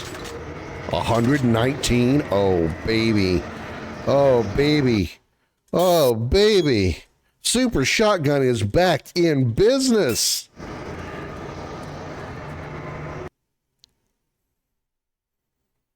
A lot of auto saves.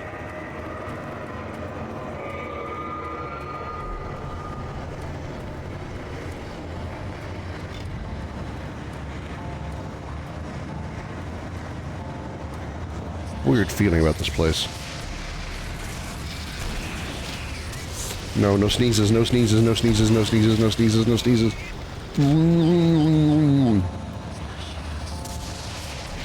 Whoa! Big boy! Big boy! Oh shit. Now's the time.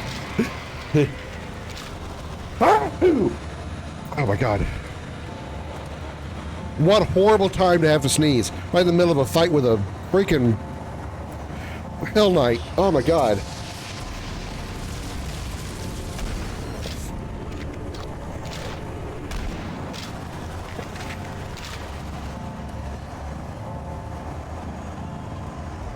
The hell?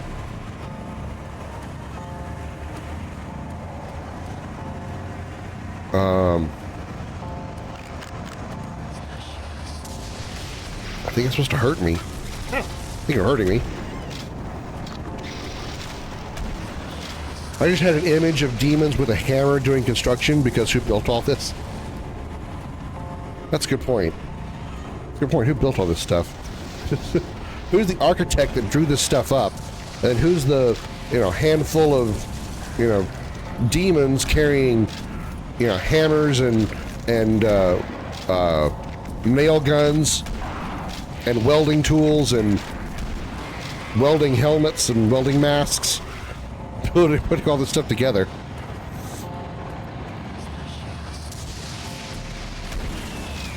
Maybe it was just the power of hell just created this place. They just the buildings just sort of like were conjured into existence, which would really put a lot of construction workers out of work. Bunch of imps with hard hats doing planning, yeah. You got a Hell Knight walking in. What do you want this pillar? Just put it over there. Okay. That's what I envision. Big ass Hell Knight carrying a 500-ton pillar.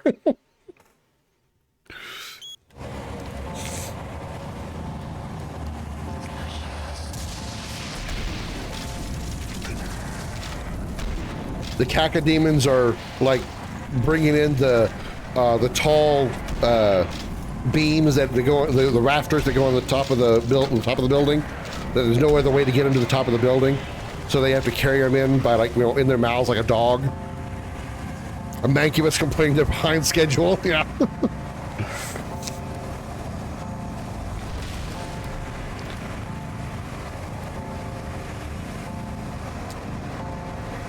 Archvile wondering if they need more workers, so he just summons them in.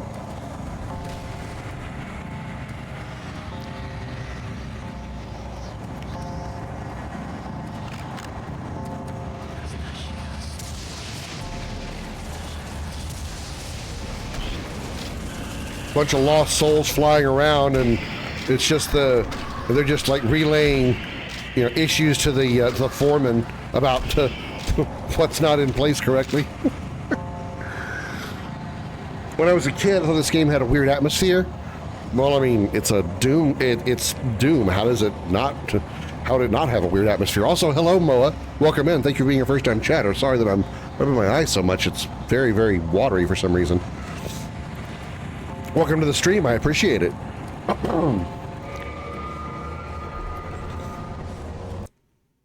What do you mean by weird atmosphere? I mean, it's if you're comparing it to like the 2D Dooms, I can see what you mean by it. It definitely has a very different feel because it's basically a different genre of game. And it's still a first-person shooter, yes, but Doom 3 is much more of a horror game than the Dooms that came before, and even the Dooms that came after. Because you got these dark corners, you have monsters that are basically hiding in said corners. It's a very dark atmosphere, hard to really see anything. Enemies are coming at you like one or two at a time, as opposed to like the other Dooms where you've got like hordes and hordes of demons shooting you from 47 different directions, and you're just trying to shoot them all. It's trying to be a horror game, yeah. I think it actually succeeds relatively well at being a horror game. It's just not what Doom is. Yes, Doom is in a horror type environment with hell and demons and bloody walls and dismembered bodies and stuff all over the walls and hanging bodies and all that stuff. Yeah, I get that. But it's not a horror game in the same aspect as like a Dead Space, or even for, in a way, a Resident Evil. This is our boss fight. I guess I gotta push buttons to make things happen.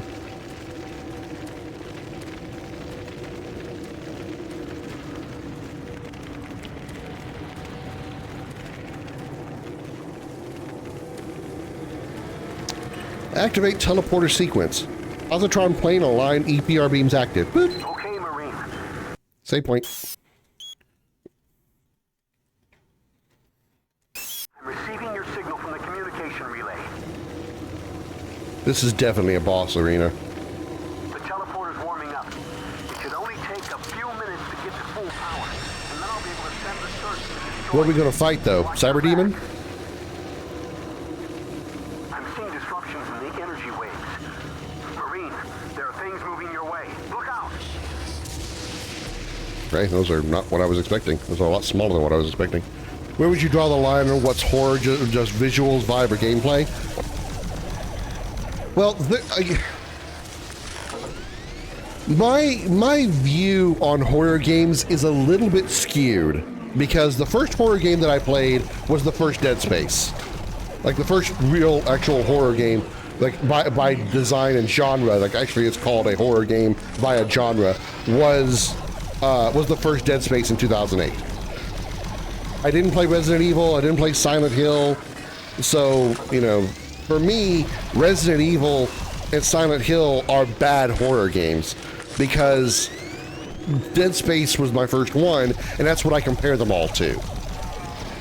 That's why Resident Evil, the original Resident Evils, felt so bad to me because they weren't like Dead Space. You weren't traveling through corridors and, you know, fighting monsters that just came out of nowhere, you know. You were going through and doing puzzle solving and having to find a key that goes to a door that you're not at, and then take that key to another door and hope that that's the right door and that's not the door, and, you know, so on and so forth. That was what turned me off of Resident Evil and, to an extent, Silent Hill. So for me, horror has to be like dark environment, the potential to startle you with proper good jump scares, not gimmicky jump scares. Having a game with jump scares is good. You know, a lot of people say that jump scares are a cheap gimmick. If done correctly, jump scares can be good. Dead Space did them very well. You know, take Five Nights at Freddy's for instance. Five Nights at Freddy's is not a good horror game for jump scares because that's all it does, and that's gimmicky. Okay, I think I've stabilized it for now. Alien Isolation is a good horror game because it also has a tense environment, which is also very important for horror games. Because part of what leads up to a jump scare is the tension. A proper jump scare is the tension leading up to it. So, like, you go into a room and you're not sure. Yeah, it's the Cyber Demon, and you're not sure, like, if what's in this room. Is something going to jump out of this room and get me? Is something going to, like, fall on my head and surprise me? You know, that's good jump scare. That's a good jump scare. Is the tension leading up to it. Some games that aren't even horror games have a bad habit of having a jump scare just for the sake of the jump scare. BioShock Infinite did that to me once. There's a point where you have to, like, go up to a platform, not a platform, to a console and push a button to unlock a door or something. And when you push the button, it triggers a monster that spawns right behind you. And you don't see it until you turn around. And then it's obviously going to startle you because it's, as soon as you do, it makes a really loud noise and is meant to just scare you. That's not a good jump scare. That's a jump scare just for the sake of a jump scare. There was no tension leading up to it. There was no reason for it to happen. And it's BioShock Infinite. It's not a horror game. So a good jump scare leads you into it. Makes you go, what's going to happen? When's it going to happen? I can't see it happening. When's it going to happen? And then there it is, and it still gets you. Those are good jump scares. And that's what I feel makes a good horror game. The reason Resident Evil for me doesn't work, and again, I'm talking like the 2D Resident Evils, the Resident Evil 2 and 4 remake. Oh my God! Okay, I wasn't expecting him to be there. That doesn't count as a jump scare. That was just a holy shit, he's there. Resident Evil 2, the original Resident Evils didn't work for me because the tension and the horror environment was gone because of the frustration of having to solve the puzzles that you had to do in order to progress throughout the mansion or the areas that you're at. When you spend so much time taking a key and trying to find a door, yeah, you occasionally find an enemy here and there that might surprise you or something, but for the most part, you're just like traveling through hallways and stairs and whatnot, trying to reach where you want to go, to find a door that you have a key. Hopefully, it fits. That takes away the horror immersion and just makes it a puzzle explorer. I guess I killed it. Silent Hill 2 was very much the same way. Yeah, it was creepy atmosphere going through all the hallways of the apartment and all that other stuff. Very creepy stuff, but when I spent so much time being lost and not sure where to go, and it took away the immersion, so I wasn't scared anymore. I was too frustrated to be scared. When something horror-y or scary finally happened, this is the beginning of the vanilla game, I think. Oh, no, it's not. Nice work, Marine. Wow. That was ridiculously short. That was ridiculously short outro. It's like, good job, Marine. You did it. Applaud. Credits. Well, what did I do? Finishing the thought on the horror game stuff. The Silent Hill was very much the same way as the early Resident Evils. I spent so much time like trying to figure out where to go and being frustrated when I didn't figure it out, that by the time something actually went back to the horror part of it, with like a monster hiding or creeping up on you or something like that, it was more of an annoyance than actually a horror at that point. I wasn't like, oh, creepy monster, I gotta get ready to deal with it. It was more like, oh, you again, I gotta deal with you, you know. And that takes away the horror part of it. It doesn't become scary anymore. It becomes annoying. And in some ways, this game, you know, kind of has a little bit of that. Feels like Dead Space, but in 2004. Yeah, that's actually not a bad way to describe it. It's certainly not as good as Dead Space, not by a long shot. It isn't a bad first-person shooter. You know, I've said this a ton of times already, but it still bears repeating. This game is not a bad first-person shooter. The mechanics are good. The guns feel a little weak, but the gameplay is good. The monsters are rather, you know, varied. But it's not a good Doom. It is not a good Doom. Look at every other Doom game that has, or almost every other Doom game that has been released. Think about Doom 1, Doom 2, think about Doom 2016, Doom Eternal, and I'm going to assume Dark Ages is probably very much the same way. What do they all have in common? You are one dude with guns, lots of ammo, and usually lots of extra stuff too in the later games. You go into big rooms with lots of enemies coming at you from all different angles, and all you do is hold the trigger down until everything stops moving. Am I right or am I wrong? What does this game have? Not that. Not that. You go down hallways, you go through corridors, you go into kind of small rooms where one or two enemies might spawn. You might have a catwalk above you where an enemy spawns up there. Or you're going down a hallway that has a ramp in it. You got an enemy in front of you, and maybe one at the top of the stairway. You can shoot both of them, and then you just keep moving on. That is very different ideologically from, or not ideologically, fundamentally from the other Doom games. And that's why this game is not a good Doom. Because that's all Doom is ammo, weapons, enemies, kill everything.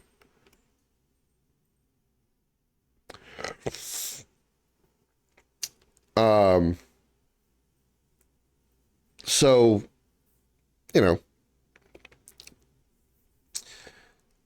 what makes a good horror game? Tension, environment, very, very good audio as well. Sometimes you can build up a shit ton of horror tension in an area just by sounds and not actually have anything happen. And that's some of the scariest shit. Like there was so many times in like Dead Space, you were heading down a hallway or into a room or something, and you heard a metal clang from like a piece of a rod dropping onto the floor, or a roof panel or ceiling tile falling down and clattering on the floor. You know, little shit like that keeps the tension up. And that's what makes it good, because it adds to the environment. It's not just you walking through a horrible looking hallway. It's sounds happening that are making you go, what was that? What was that? Where'd that come from? What was that? Is something going to come at me from there? You know, that's good. That's one of the biggest things that makes a horror game good is good audio.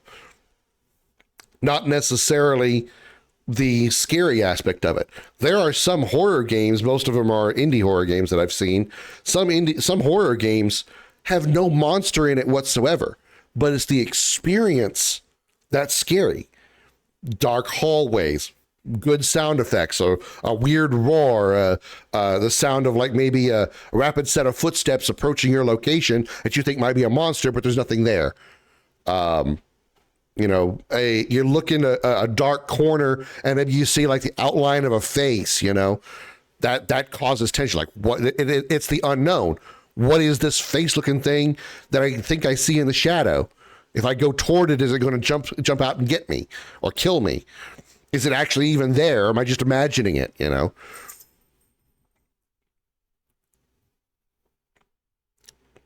And don't get me wrong, I'm not a horror expert. I'm really not. In fact, for the most part, I'm not really a big horror game person. Like I said, the first horror game I played was Dead Space, and it was in Dead Space 1, and it came out in 2008. And I didn't play it till like 2000. I think Dead Space 3 had already been released by that point. So, you know, so at that point, you know, there'd been 2 extra titles. So it was a while. It was a while. And before that, I really just had no desire to play horror games, because just the genre of horror in general, not just gaming, but, you know, even movies, and I still don't really care much for horror movies. They just don't interest me. They kind of bore me, you know.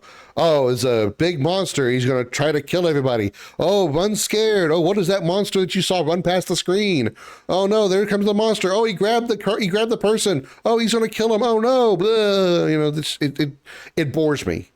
It bores me. The only movie of a horror type genre, it's really more suspense than horror, that I liked was 1408 with John Cusack and Samuel L. Jackson. That was really the only movie that I kind of enjoyed that was in that relative genre. I didn't really care much for The Village. I didn't care much for The Grudge. I've never seen The Ring. I never cared for like Friday the 13th or Nightmare on Elm Street. I never watched any of those. I didn't care. I just didn't. They bored me. You know, that's just how I am. That's just my preference. So the same is kind of true with games. I don't really care for playing, you know, scary games unless they're, you know, unless they're actually going to do something to frighten me, because at that point it's for content. I didn't play Dead Space until after I started doing content for YouTube, because the whole idea was I was getting scared. It was going to amuse somebody. That was the whole reason I did it, is for the amusement aspect. The Markiplier, Jacksepticeye kind of, you know, gameplay, you know, that amused me whenever I would watch them play. And so I thought, well, I can try to do that. If I didn't do content creation, I wouldn't play horror games. I just don't care enough for it. It's just not my thing. A problem a lot of horror games have, A problem a lot of horror games have is keeping you tense and afraid. As the games go on, you get better stuff, weapons or items. You lose the fear and tension. Yeah, there is a thing that's commonly known among many horror game players. It's called the 80-20 rule. 80% of the game is really scary, 20% isn't. And a lot of that is due to the fact that, and this is just a natural thing, after a certain point, the scary factor becomes, you become numb to it. Unless there's a few rare games that manage to keep the tension and all that stuff fresh. But for the most part, the scary factor and all that stuff gets worn off. The shock factor, the worry, because you're used to all the sounds, you're used to all the monsters that you're dealing with, you know how to kill them all, so on and so forth. Take Resident Evil 7 as a really good example. When you first play Resident Evil 7, you don't have a fucking clue what's going on. You don't have a fucking clue in the world. You're going into this house that seems to be somewhat abandoned. Is there ghosts in it? Is there, this is a Resident Evil game, so maybe there's zombies in it, but yet you don't really see much of anything until you reach Mia, and then things start taking a bit of a turn, but it's still a very tense environment. and that tension kind of goes through while exploring the mansion and exploring the rest of the plantation, the farm, the farmhouse, and all the other things. And then the scare factor kind of starts dribbling off once you get probably to like the Marguerite boss fight. It still gets a little bit scary when you fight Marguerite's second form, but after that, it kind of just becomes sort of an action game, especially after you finish the part with Lucas. Spoilers if you haven't played RE7. Once you get past Lucas's section, you go into an entire action sequence where you're just playing a straight up first person shooter. All the monsters that you fight are things that you've seen throughout the game already. The molded, and all the different forms of molded, the regular ones, the jumpy ones, the pukey one, the big fat pukey one. You see all those already, and so the scare factor and the tension of that is long gone. So you're now into the 20% part of the game where it's just you're just going through it to finish it off. And I think that just comes from the natural aspect of once you have dealt with the scary factor for so long, you become numb to it, and now you're now brave because you're not scared of it anymore. Nothing's unexpected for the most part, short of what's to come. You see a dark corner, you think something's going to be there, so you're ready for it. You're not going to get jump scared most likely. So that's kind of that's what the epitome of the 80-20 rule is. And a lot of horror games have that. It is very rare that you have a game that is scary from beginning to end. Mostly because they can only do so much to keep the tension up, like you said. You can only do so much as a developer when you're making the game. You can only make so many things scary because at a certain point you have to bring the scares to an end so you can end the story that you're trying to tell. So, yeah, I mean, that's probably also why horror games don't really do a whole lot for me. I mean, the last game in the horror genre that I think I played, it was actually a true horror, well, no, okay, was the last one. The last one I played was RE4, and that did have some moments, but it was more, RE4 remake was more action than horror, but it did have its moments. But before that was probably Five Nights at Freddy's Security Breach. And at first it had its moments of scariness in it because, I didn't know what was happening. I didn't know what was going on. I knew I was a kid, I was in a pizzeria, and there were animatronics around that you didn't want to get caught by. It's typical, straightforward Five Nights at Freddy's stuff. It didn't take long to realize and understand the mechanics of the game, even when they worked right, because there was a lot of bugs to that game. Even when they worked right, it didn't take long to figure out the mechanics. After a certain point, there really wasn't a whole lot of me trying to hide or be sneaky around the enemy animatronics. A lot of the first part of the game was because I didn't know what to expect. I didn't know how easily they saw me. I didn't know how quickly or how hard they pursued me. I didn't understand the concept of the security bots when they spotted you. The actual animatronics that kill you are teleported to your location. So even if you saw, like, say, Chica on the bottom floor and you're on the upper floor and you get caught by a security guard, the game programs it to where Chica teleports from the bottom floor to your floor and immediately starts chasing you. That's just how the game works. So once you figure that out, and that becomes less of a tension, less of a scare factor. Eventually, I just started running through the entire game. I just started sprinting everywhere because it was easy for me to avoid both the security bots and the regular animatronics. Even if they did see me, jump into a hiding point and you're safe. Or jump into Freddy if he's there and just hide there and you're safe.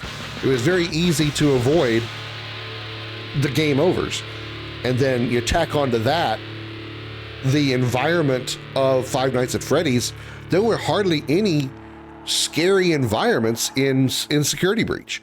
You were in a very bright, well-lit pizzeria, very colorful place for a very, very long time. The only tension that was there at that point was, are you going to get seen and or caught by one of the animatronics? That's not really tension. That's just stealth mechanics at work. It's no different than playing Splinter Cell or any other game that has, like Ghost of Tsushima or Far Cry 5. Once you're caught, then you gotta, deal with the enemies at that point. Sometimes it's game over. Sometimes you actually have to, avoid being seen any further. Assassin's Creed, so very much the same thing. So that's getting off topic, talking about Five Nights at Freddy's, Security Breach. There was a lot that, while it was in the horror genre, and you didn't really have a whole lot of ways to defend yourself until late game, it kind of was, somewhat tension filled, but the environment wasn't there. And once you figured out all you had to do was run from everything, what's the point? A good horror game, another good example of a good horror game that I've seen but not actually played myself is Outlast. At least Outlast 1. That game is pure tension and horror, probably from beginning to end. Especially with the expansion or DLC. What is it called? Whistleblower. It's dark the entire time. The only way you see anything is through a camera that has a night vision mode, that has limited battery you have to reload and or turn off. You can't defend yourself in any way, no matter what's coming at you. You got a guy chasing you with a bat. You've got to run until you somehow escape him. You got the big guy, the big, huge monster guy that that grabs you at the very beginning of the game and throws you off the second story balcony. That's probably why Outlast is considered one of the best horror games, because it fills in a lot of those check marks that I was talking about. Dark environments, scary environments, enemies that are very unpredictable and very aggressive once they do spot you. And again, one of the biggest things, no way to defend yourself. You cannot fight back. You have to run or die. That's it. Run/hide or die. That's all there is to it. There's an achievement to not use a battery and finish the game. That's one of the, Aaron, if I was going to play Outlast and try to do a platinum, that's one of the kind of achievements that I would not be able to do to get a platinum. I wouldn't want to do, If I was, games that I like to challenge myself in are ones that I know I'm very good at and I know that I can do, which is why I do challenges in things like Final Fantasy VII, because I know I can play that entire game and I know it from front, back, left, right, and sideways. I can play it in a different way to give it a different twist and try to see if I can actually play it in a challenging way. Giving me an artificial challenge like that particular achievement that you're referring to, Aaron, that's not fun for me. That's not fun for me, especially if it keeps me from getting something like a platinum trophy, which again, you know, I don't have any platinums on anything, but that's what would keep me from getting platinums in some games is some kind of artificial challenge that the game, that the achievement list or trophy list puts in. You know, there's ones for like Resident Evil 7 and 8, we have to play the whole game with only a knife. You know, knife only run, extra hard mode, beat it in 6 hours or whatever. No, I wouldn't. Even if I liked Resident Evil 7 and or 8 that much, I wouldn't do it. That's not for me. That's not for me. If I want a challenge, I'll make up my own challenge. And if I accomplish it, that's my achievement. That's my trophy to myself. I don't need the challenge that you put up there for me.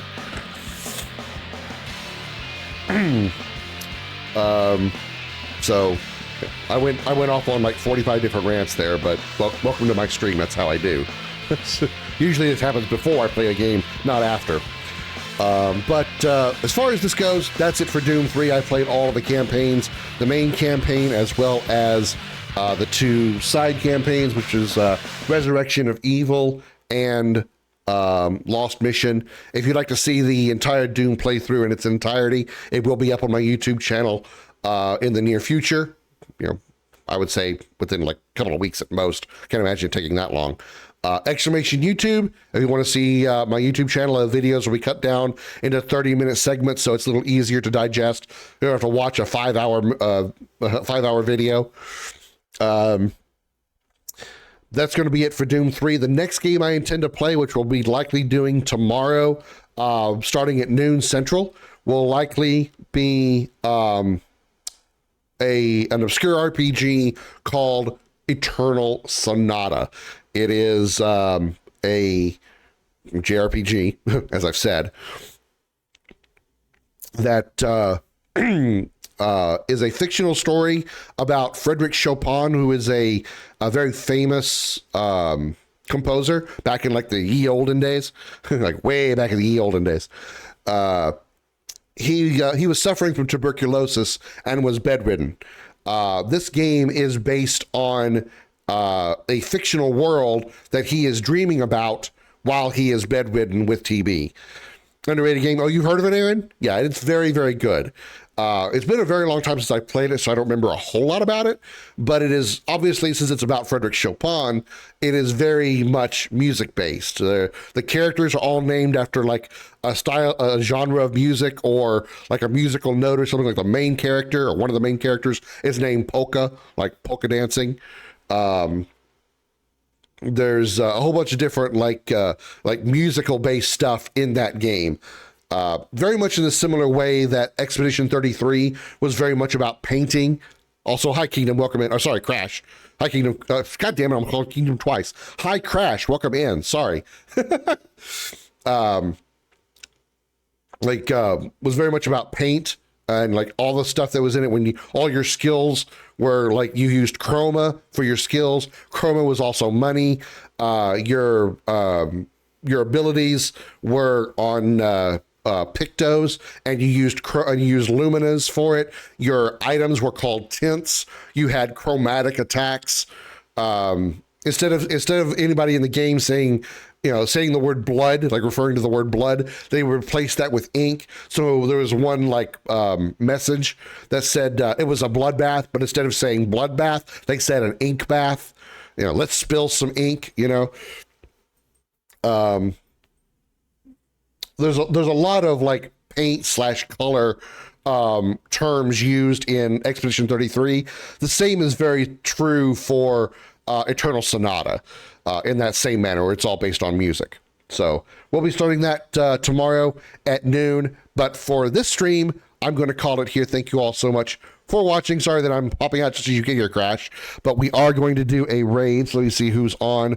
We can go say hello to, because we got a good number of people in here. We should go visit somebody.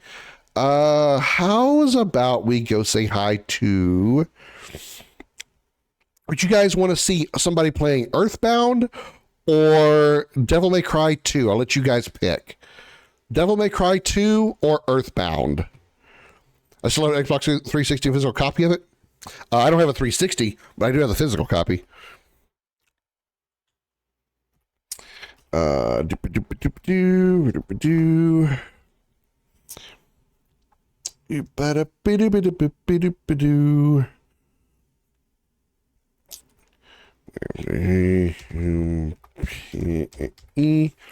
We'll choose the DMC2 person, which is Doom Pickle. It's her name appears as Doom Pickle, but the final I in her name is actually just a capitalized final L in her name rather is actually a capitalized I because Doom Pickle was apparently already taken. So we're gonna go away Doom Pickle, aka Doom Picky, playing Devil May Cry 2. Thank you all again so much for watching. I'll be back tomorrow at noon for Eternal Sonata. Thank you so much. I'll see you tomorrow. Until then, have a good night, everybody. Bye-bye.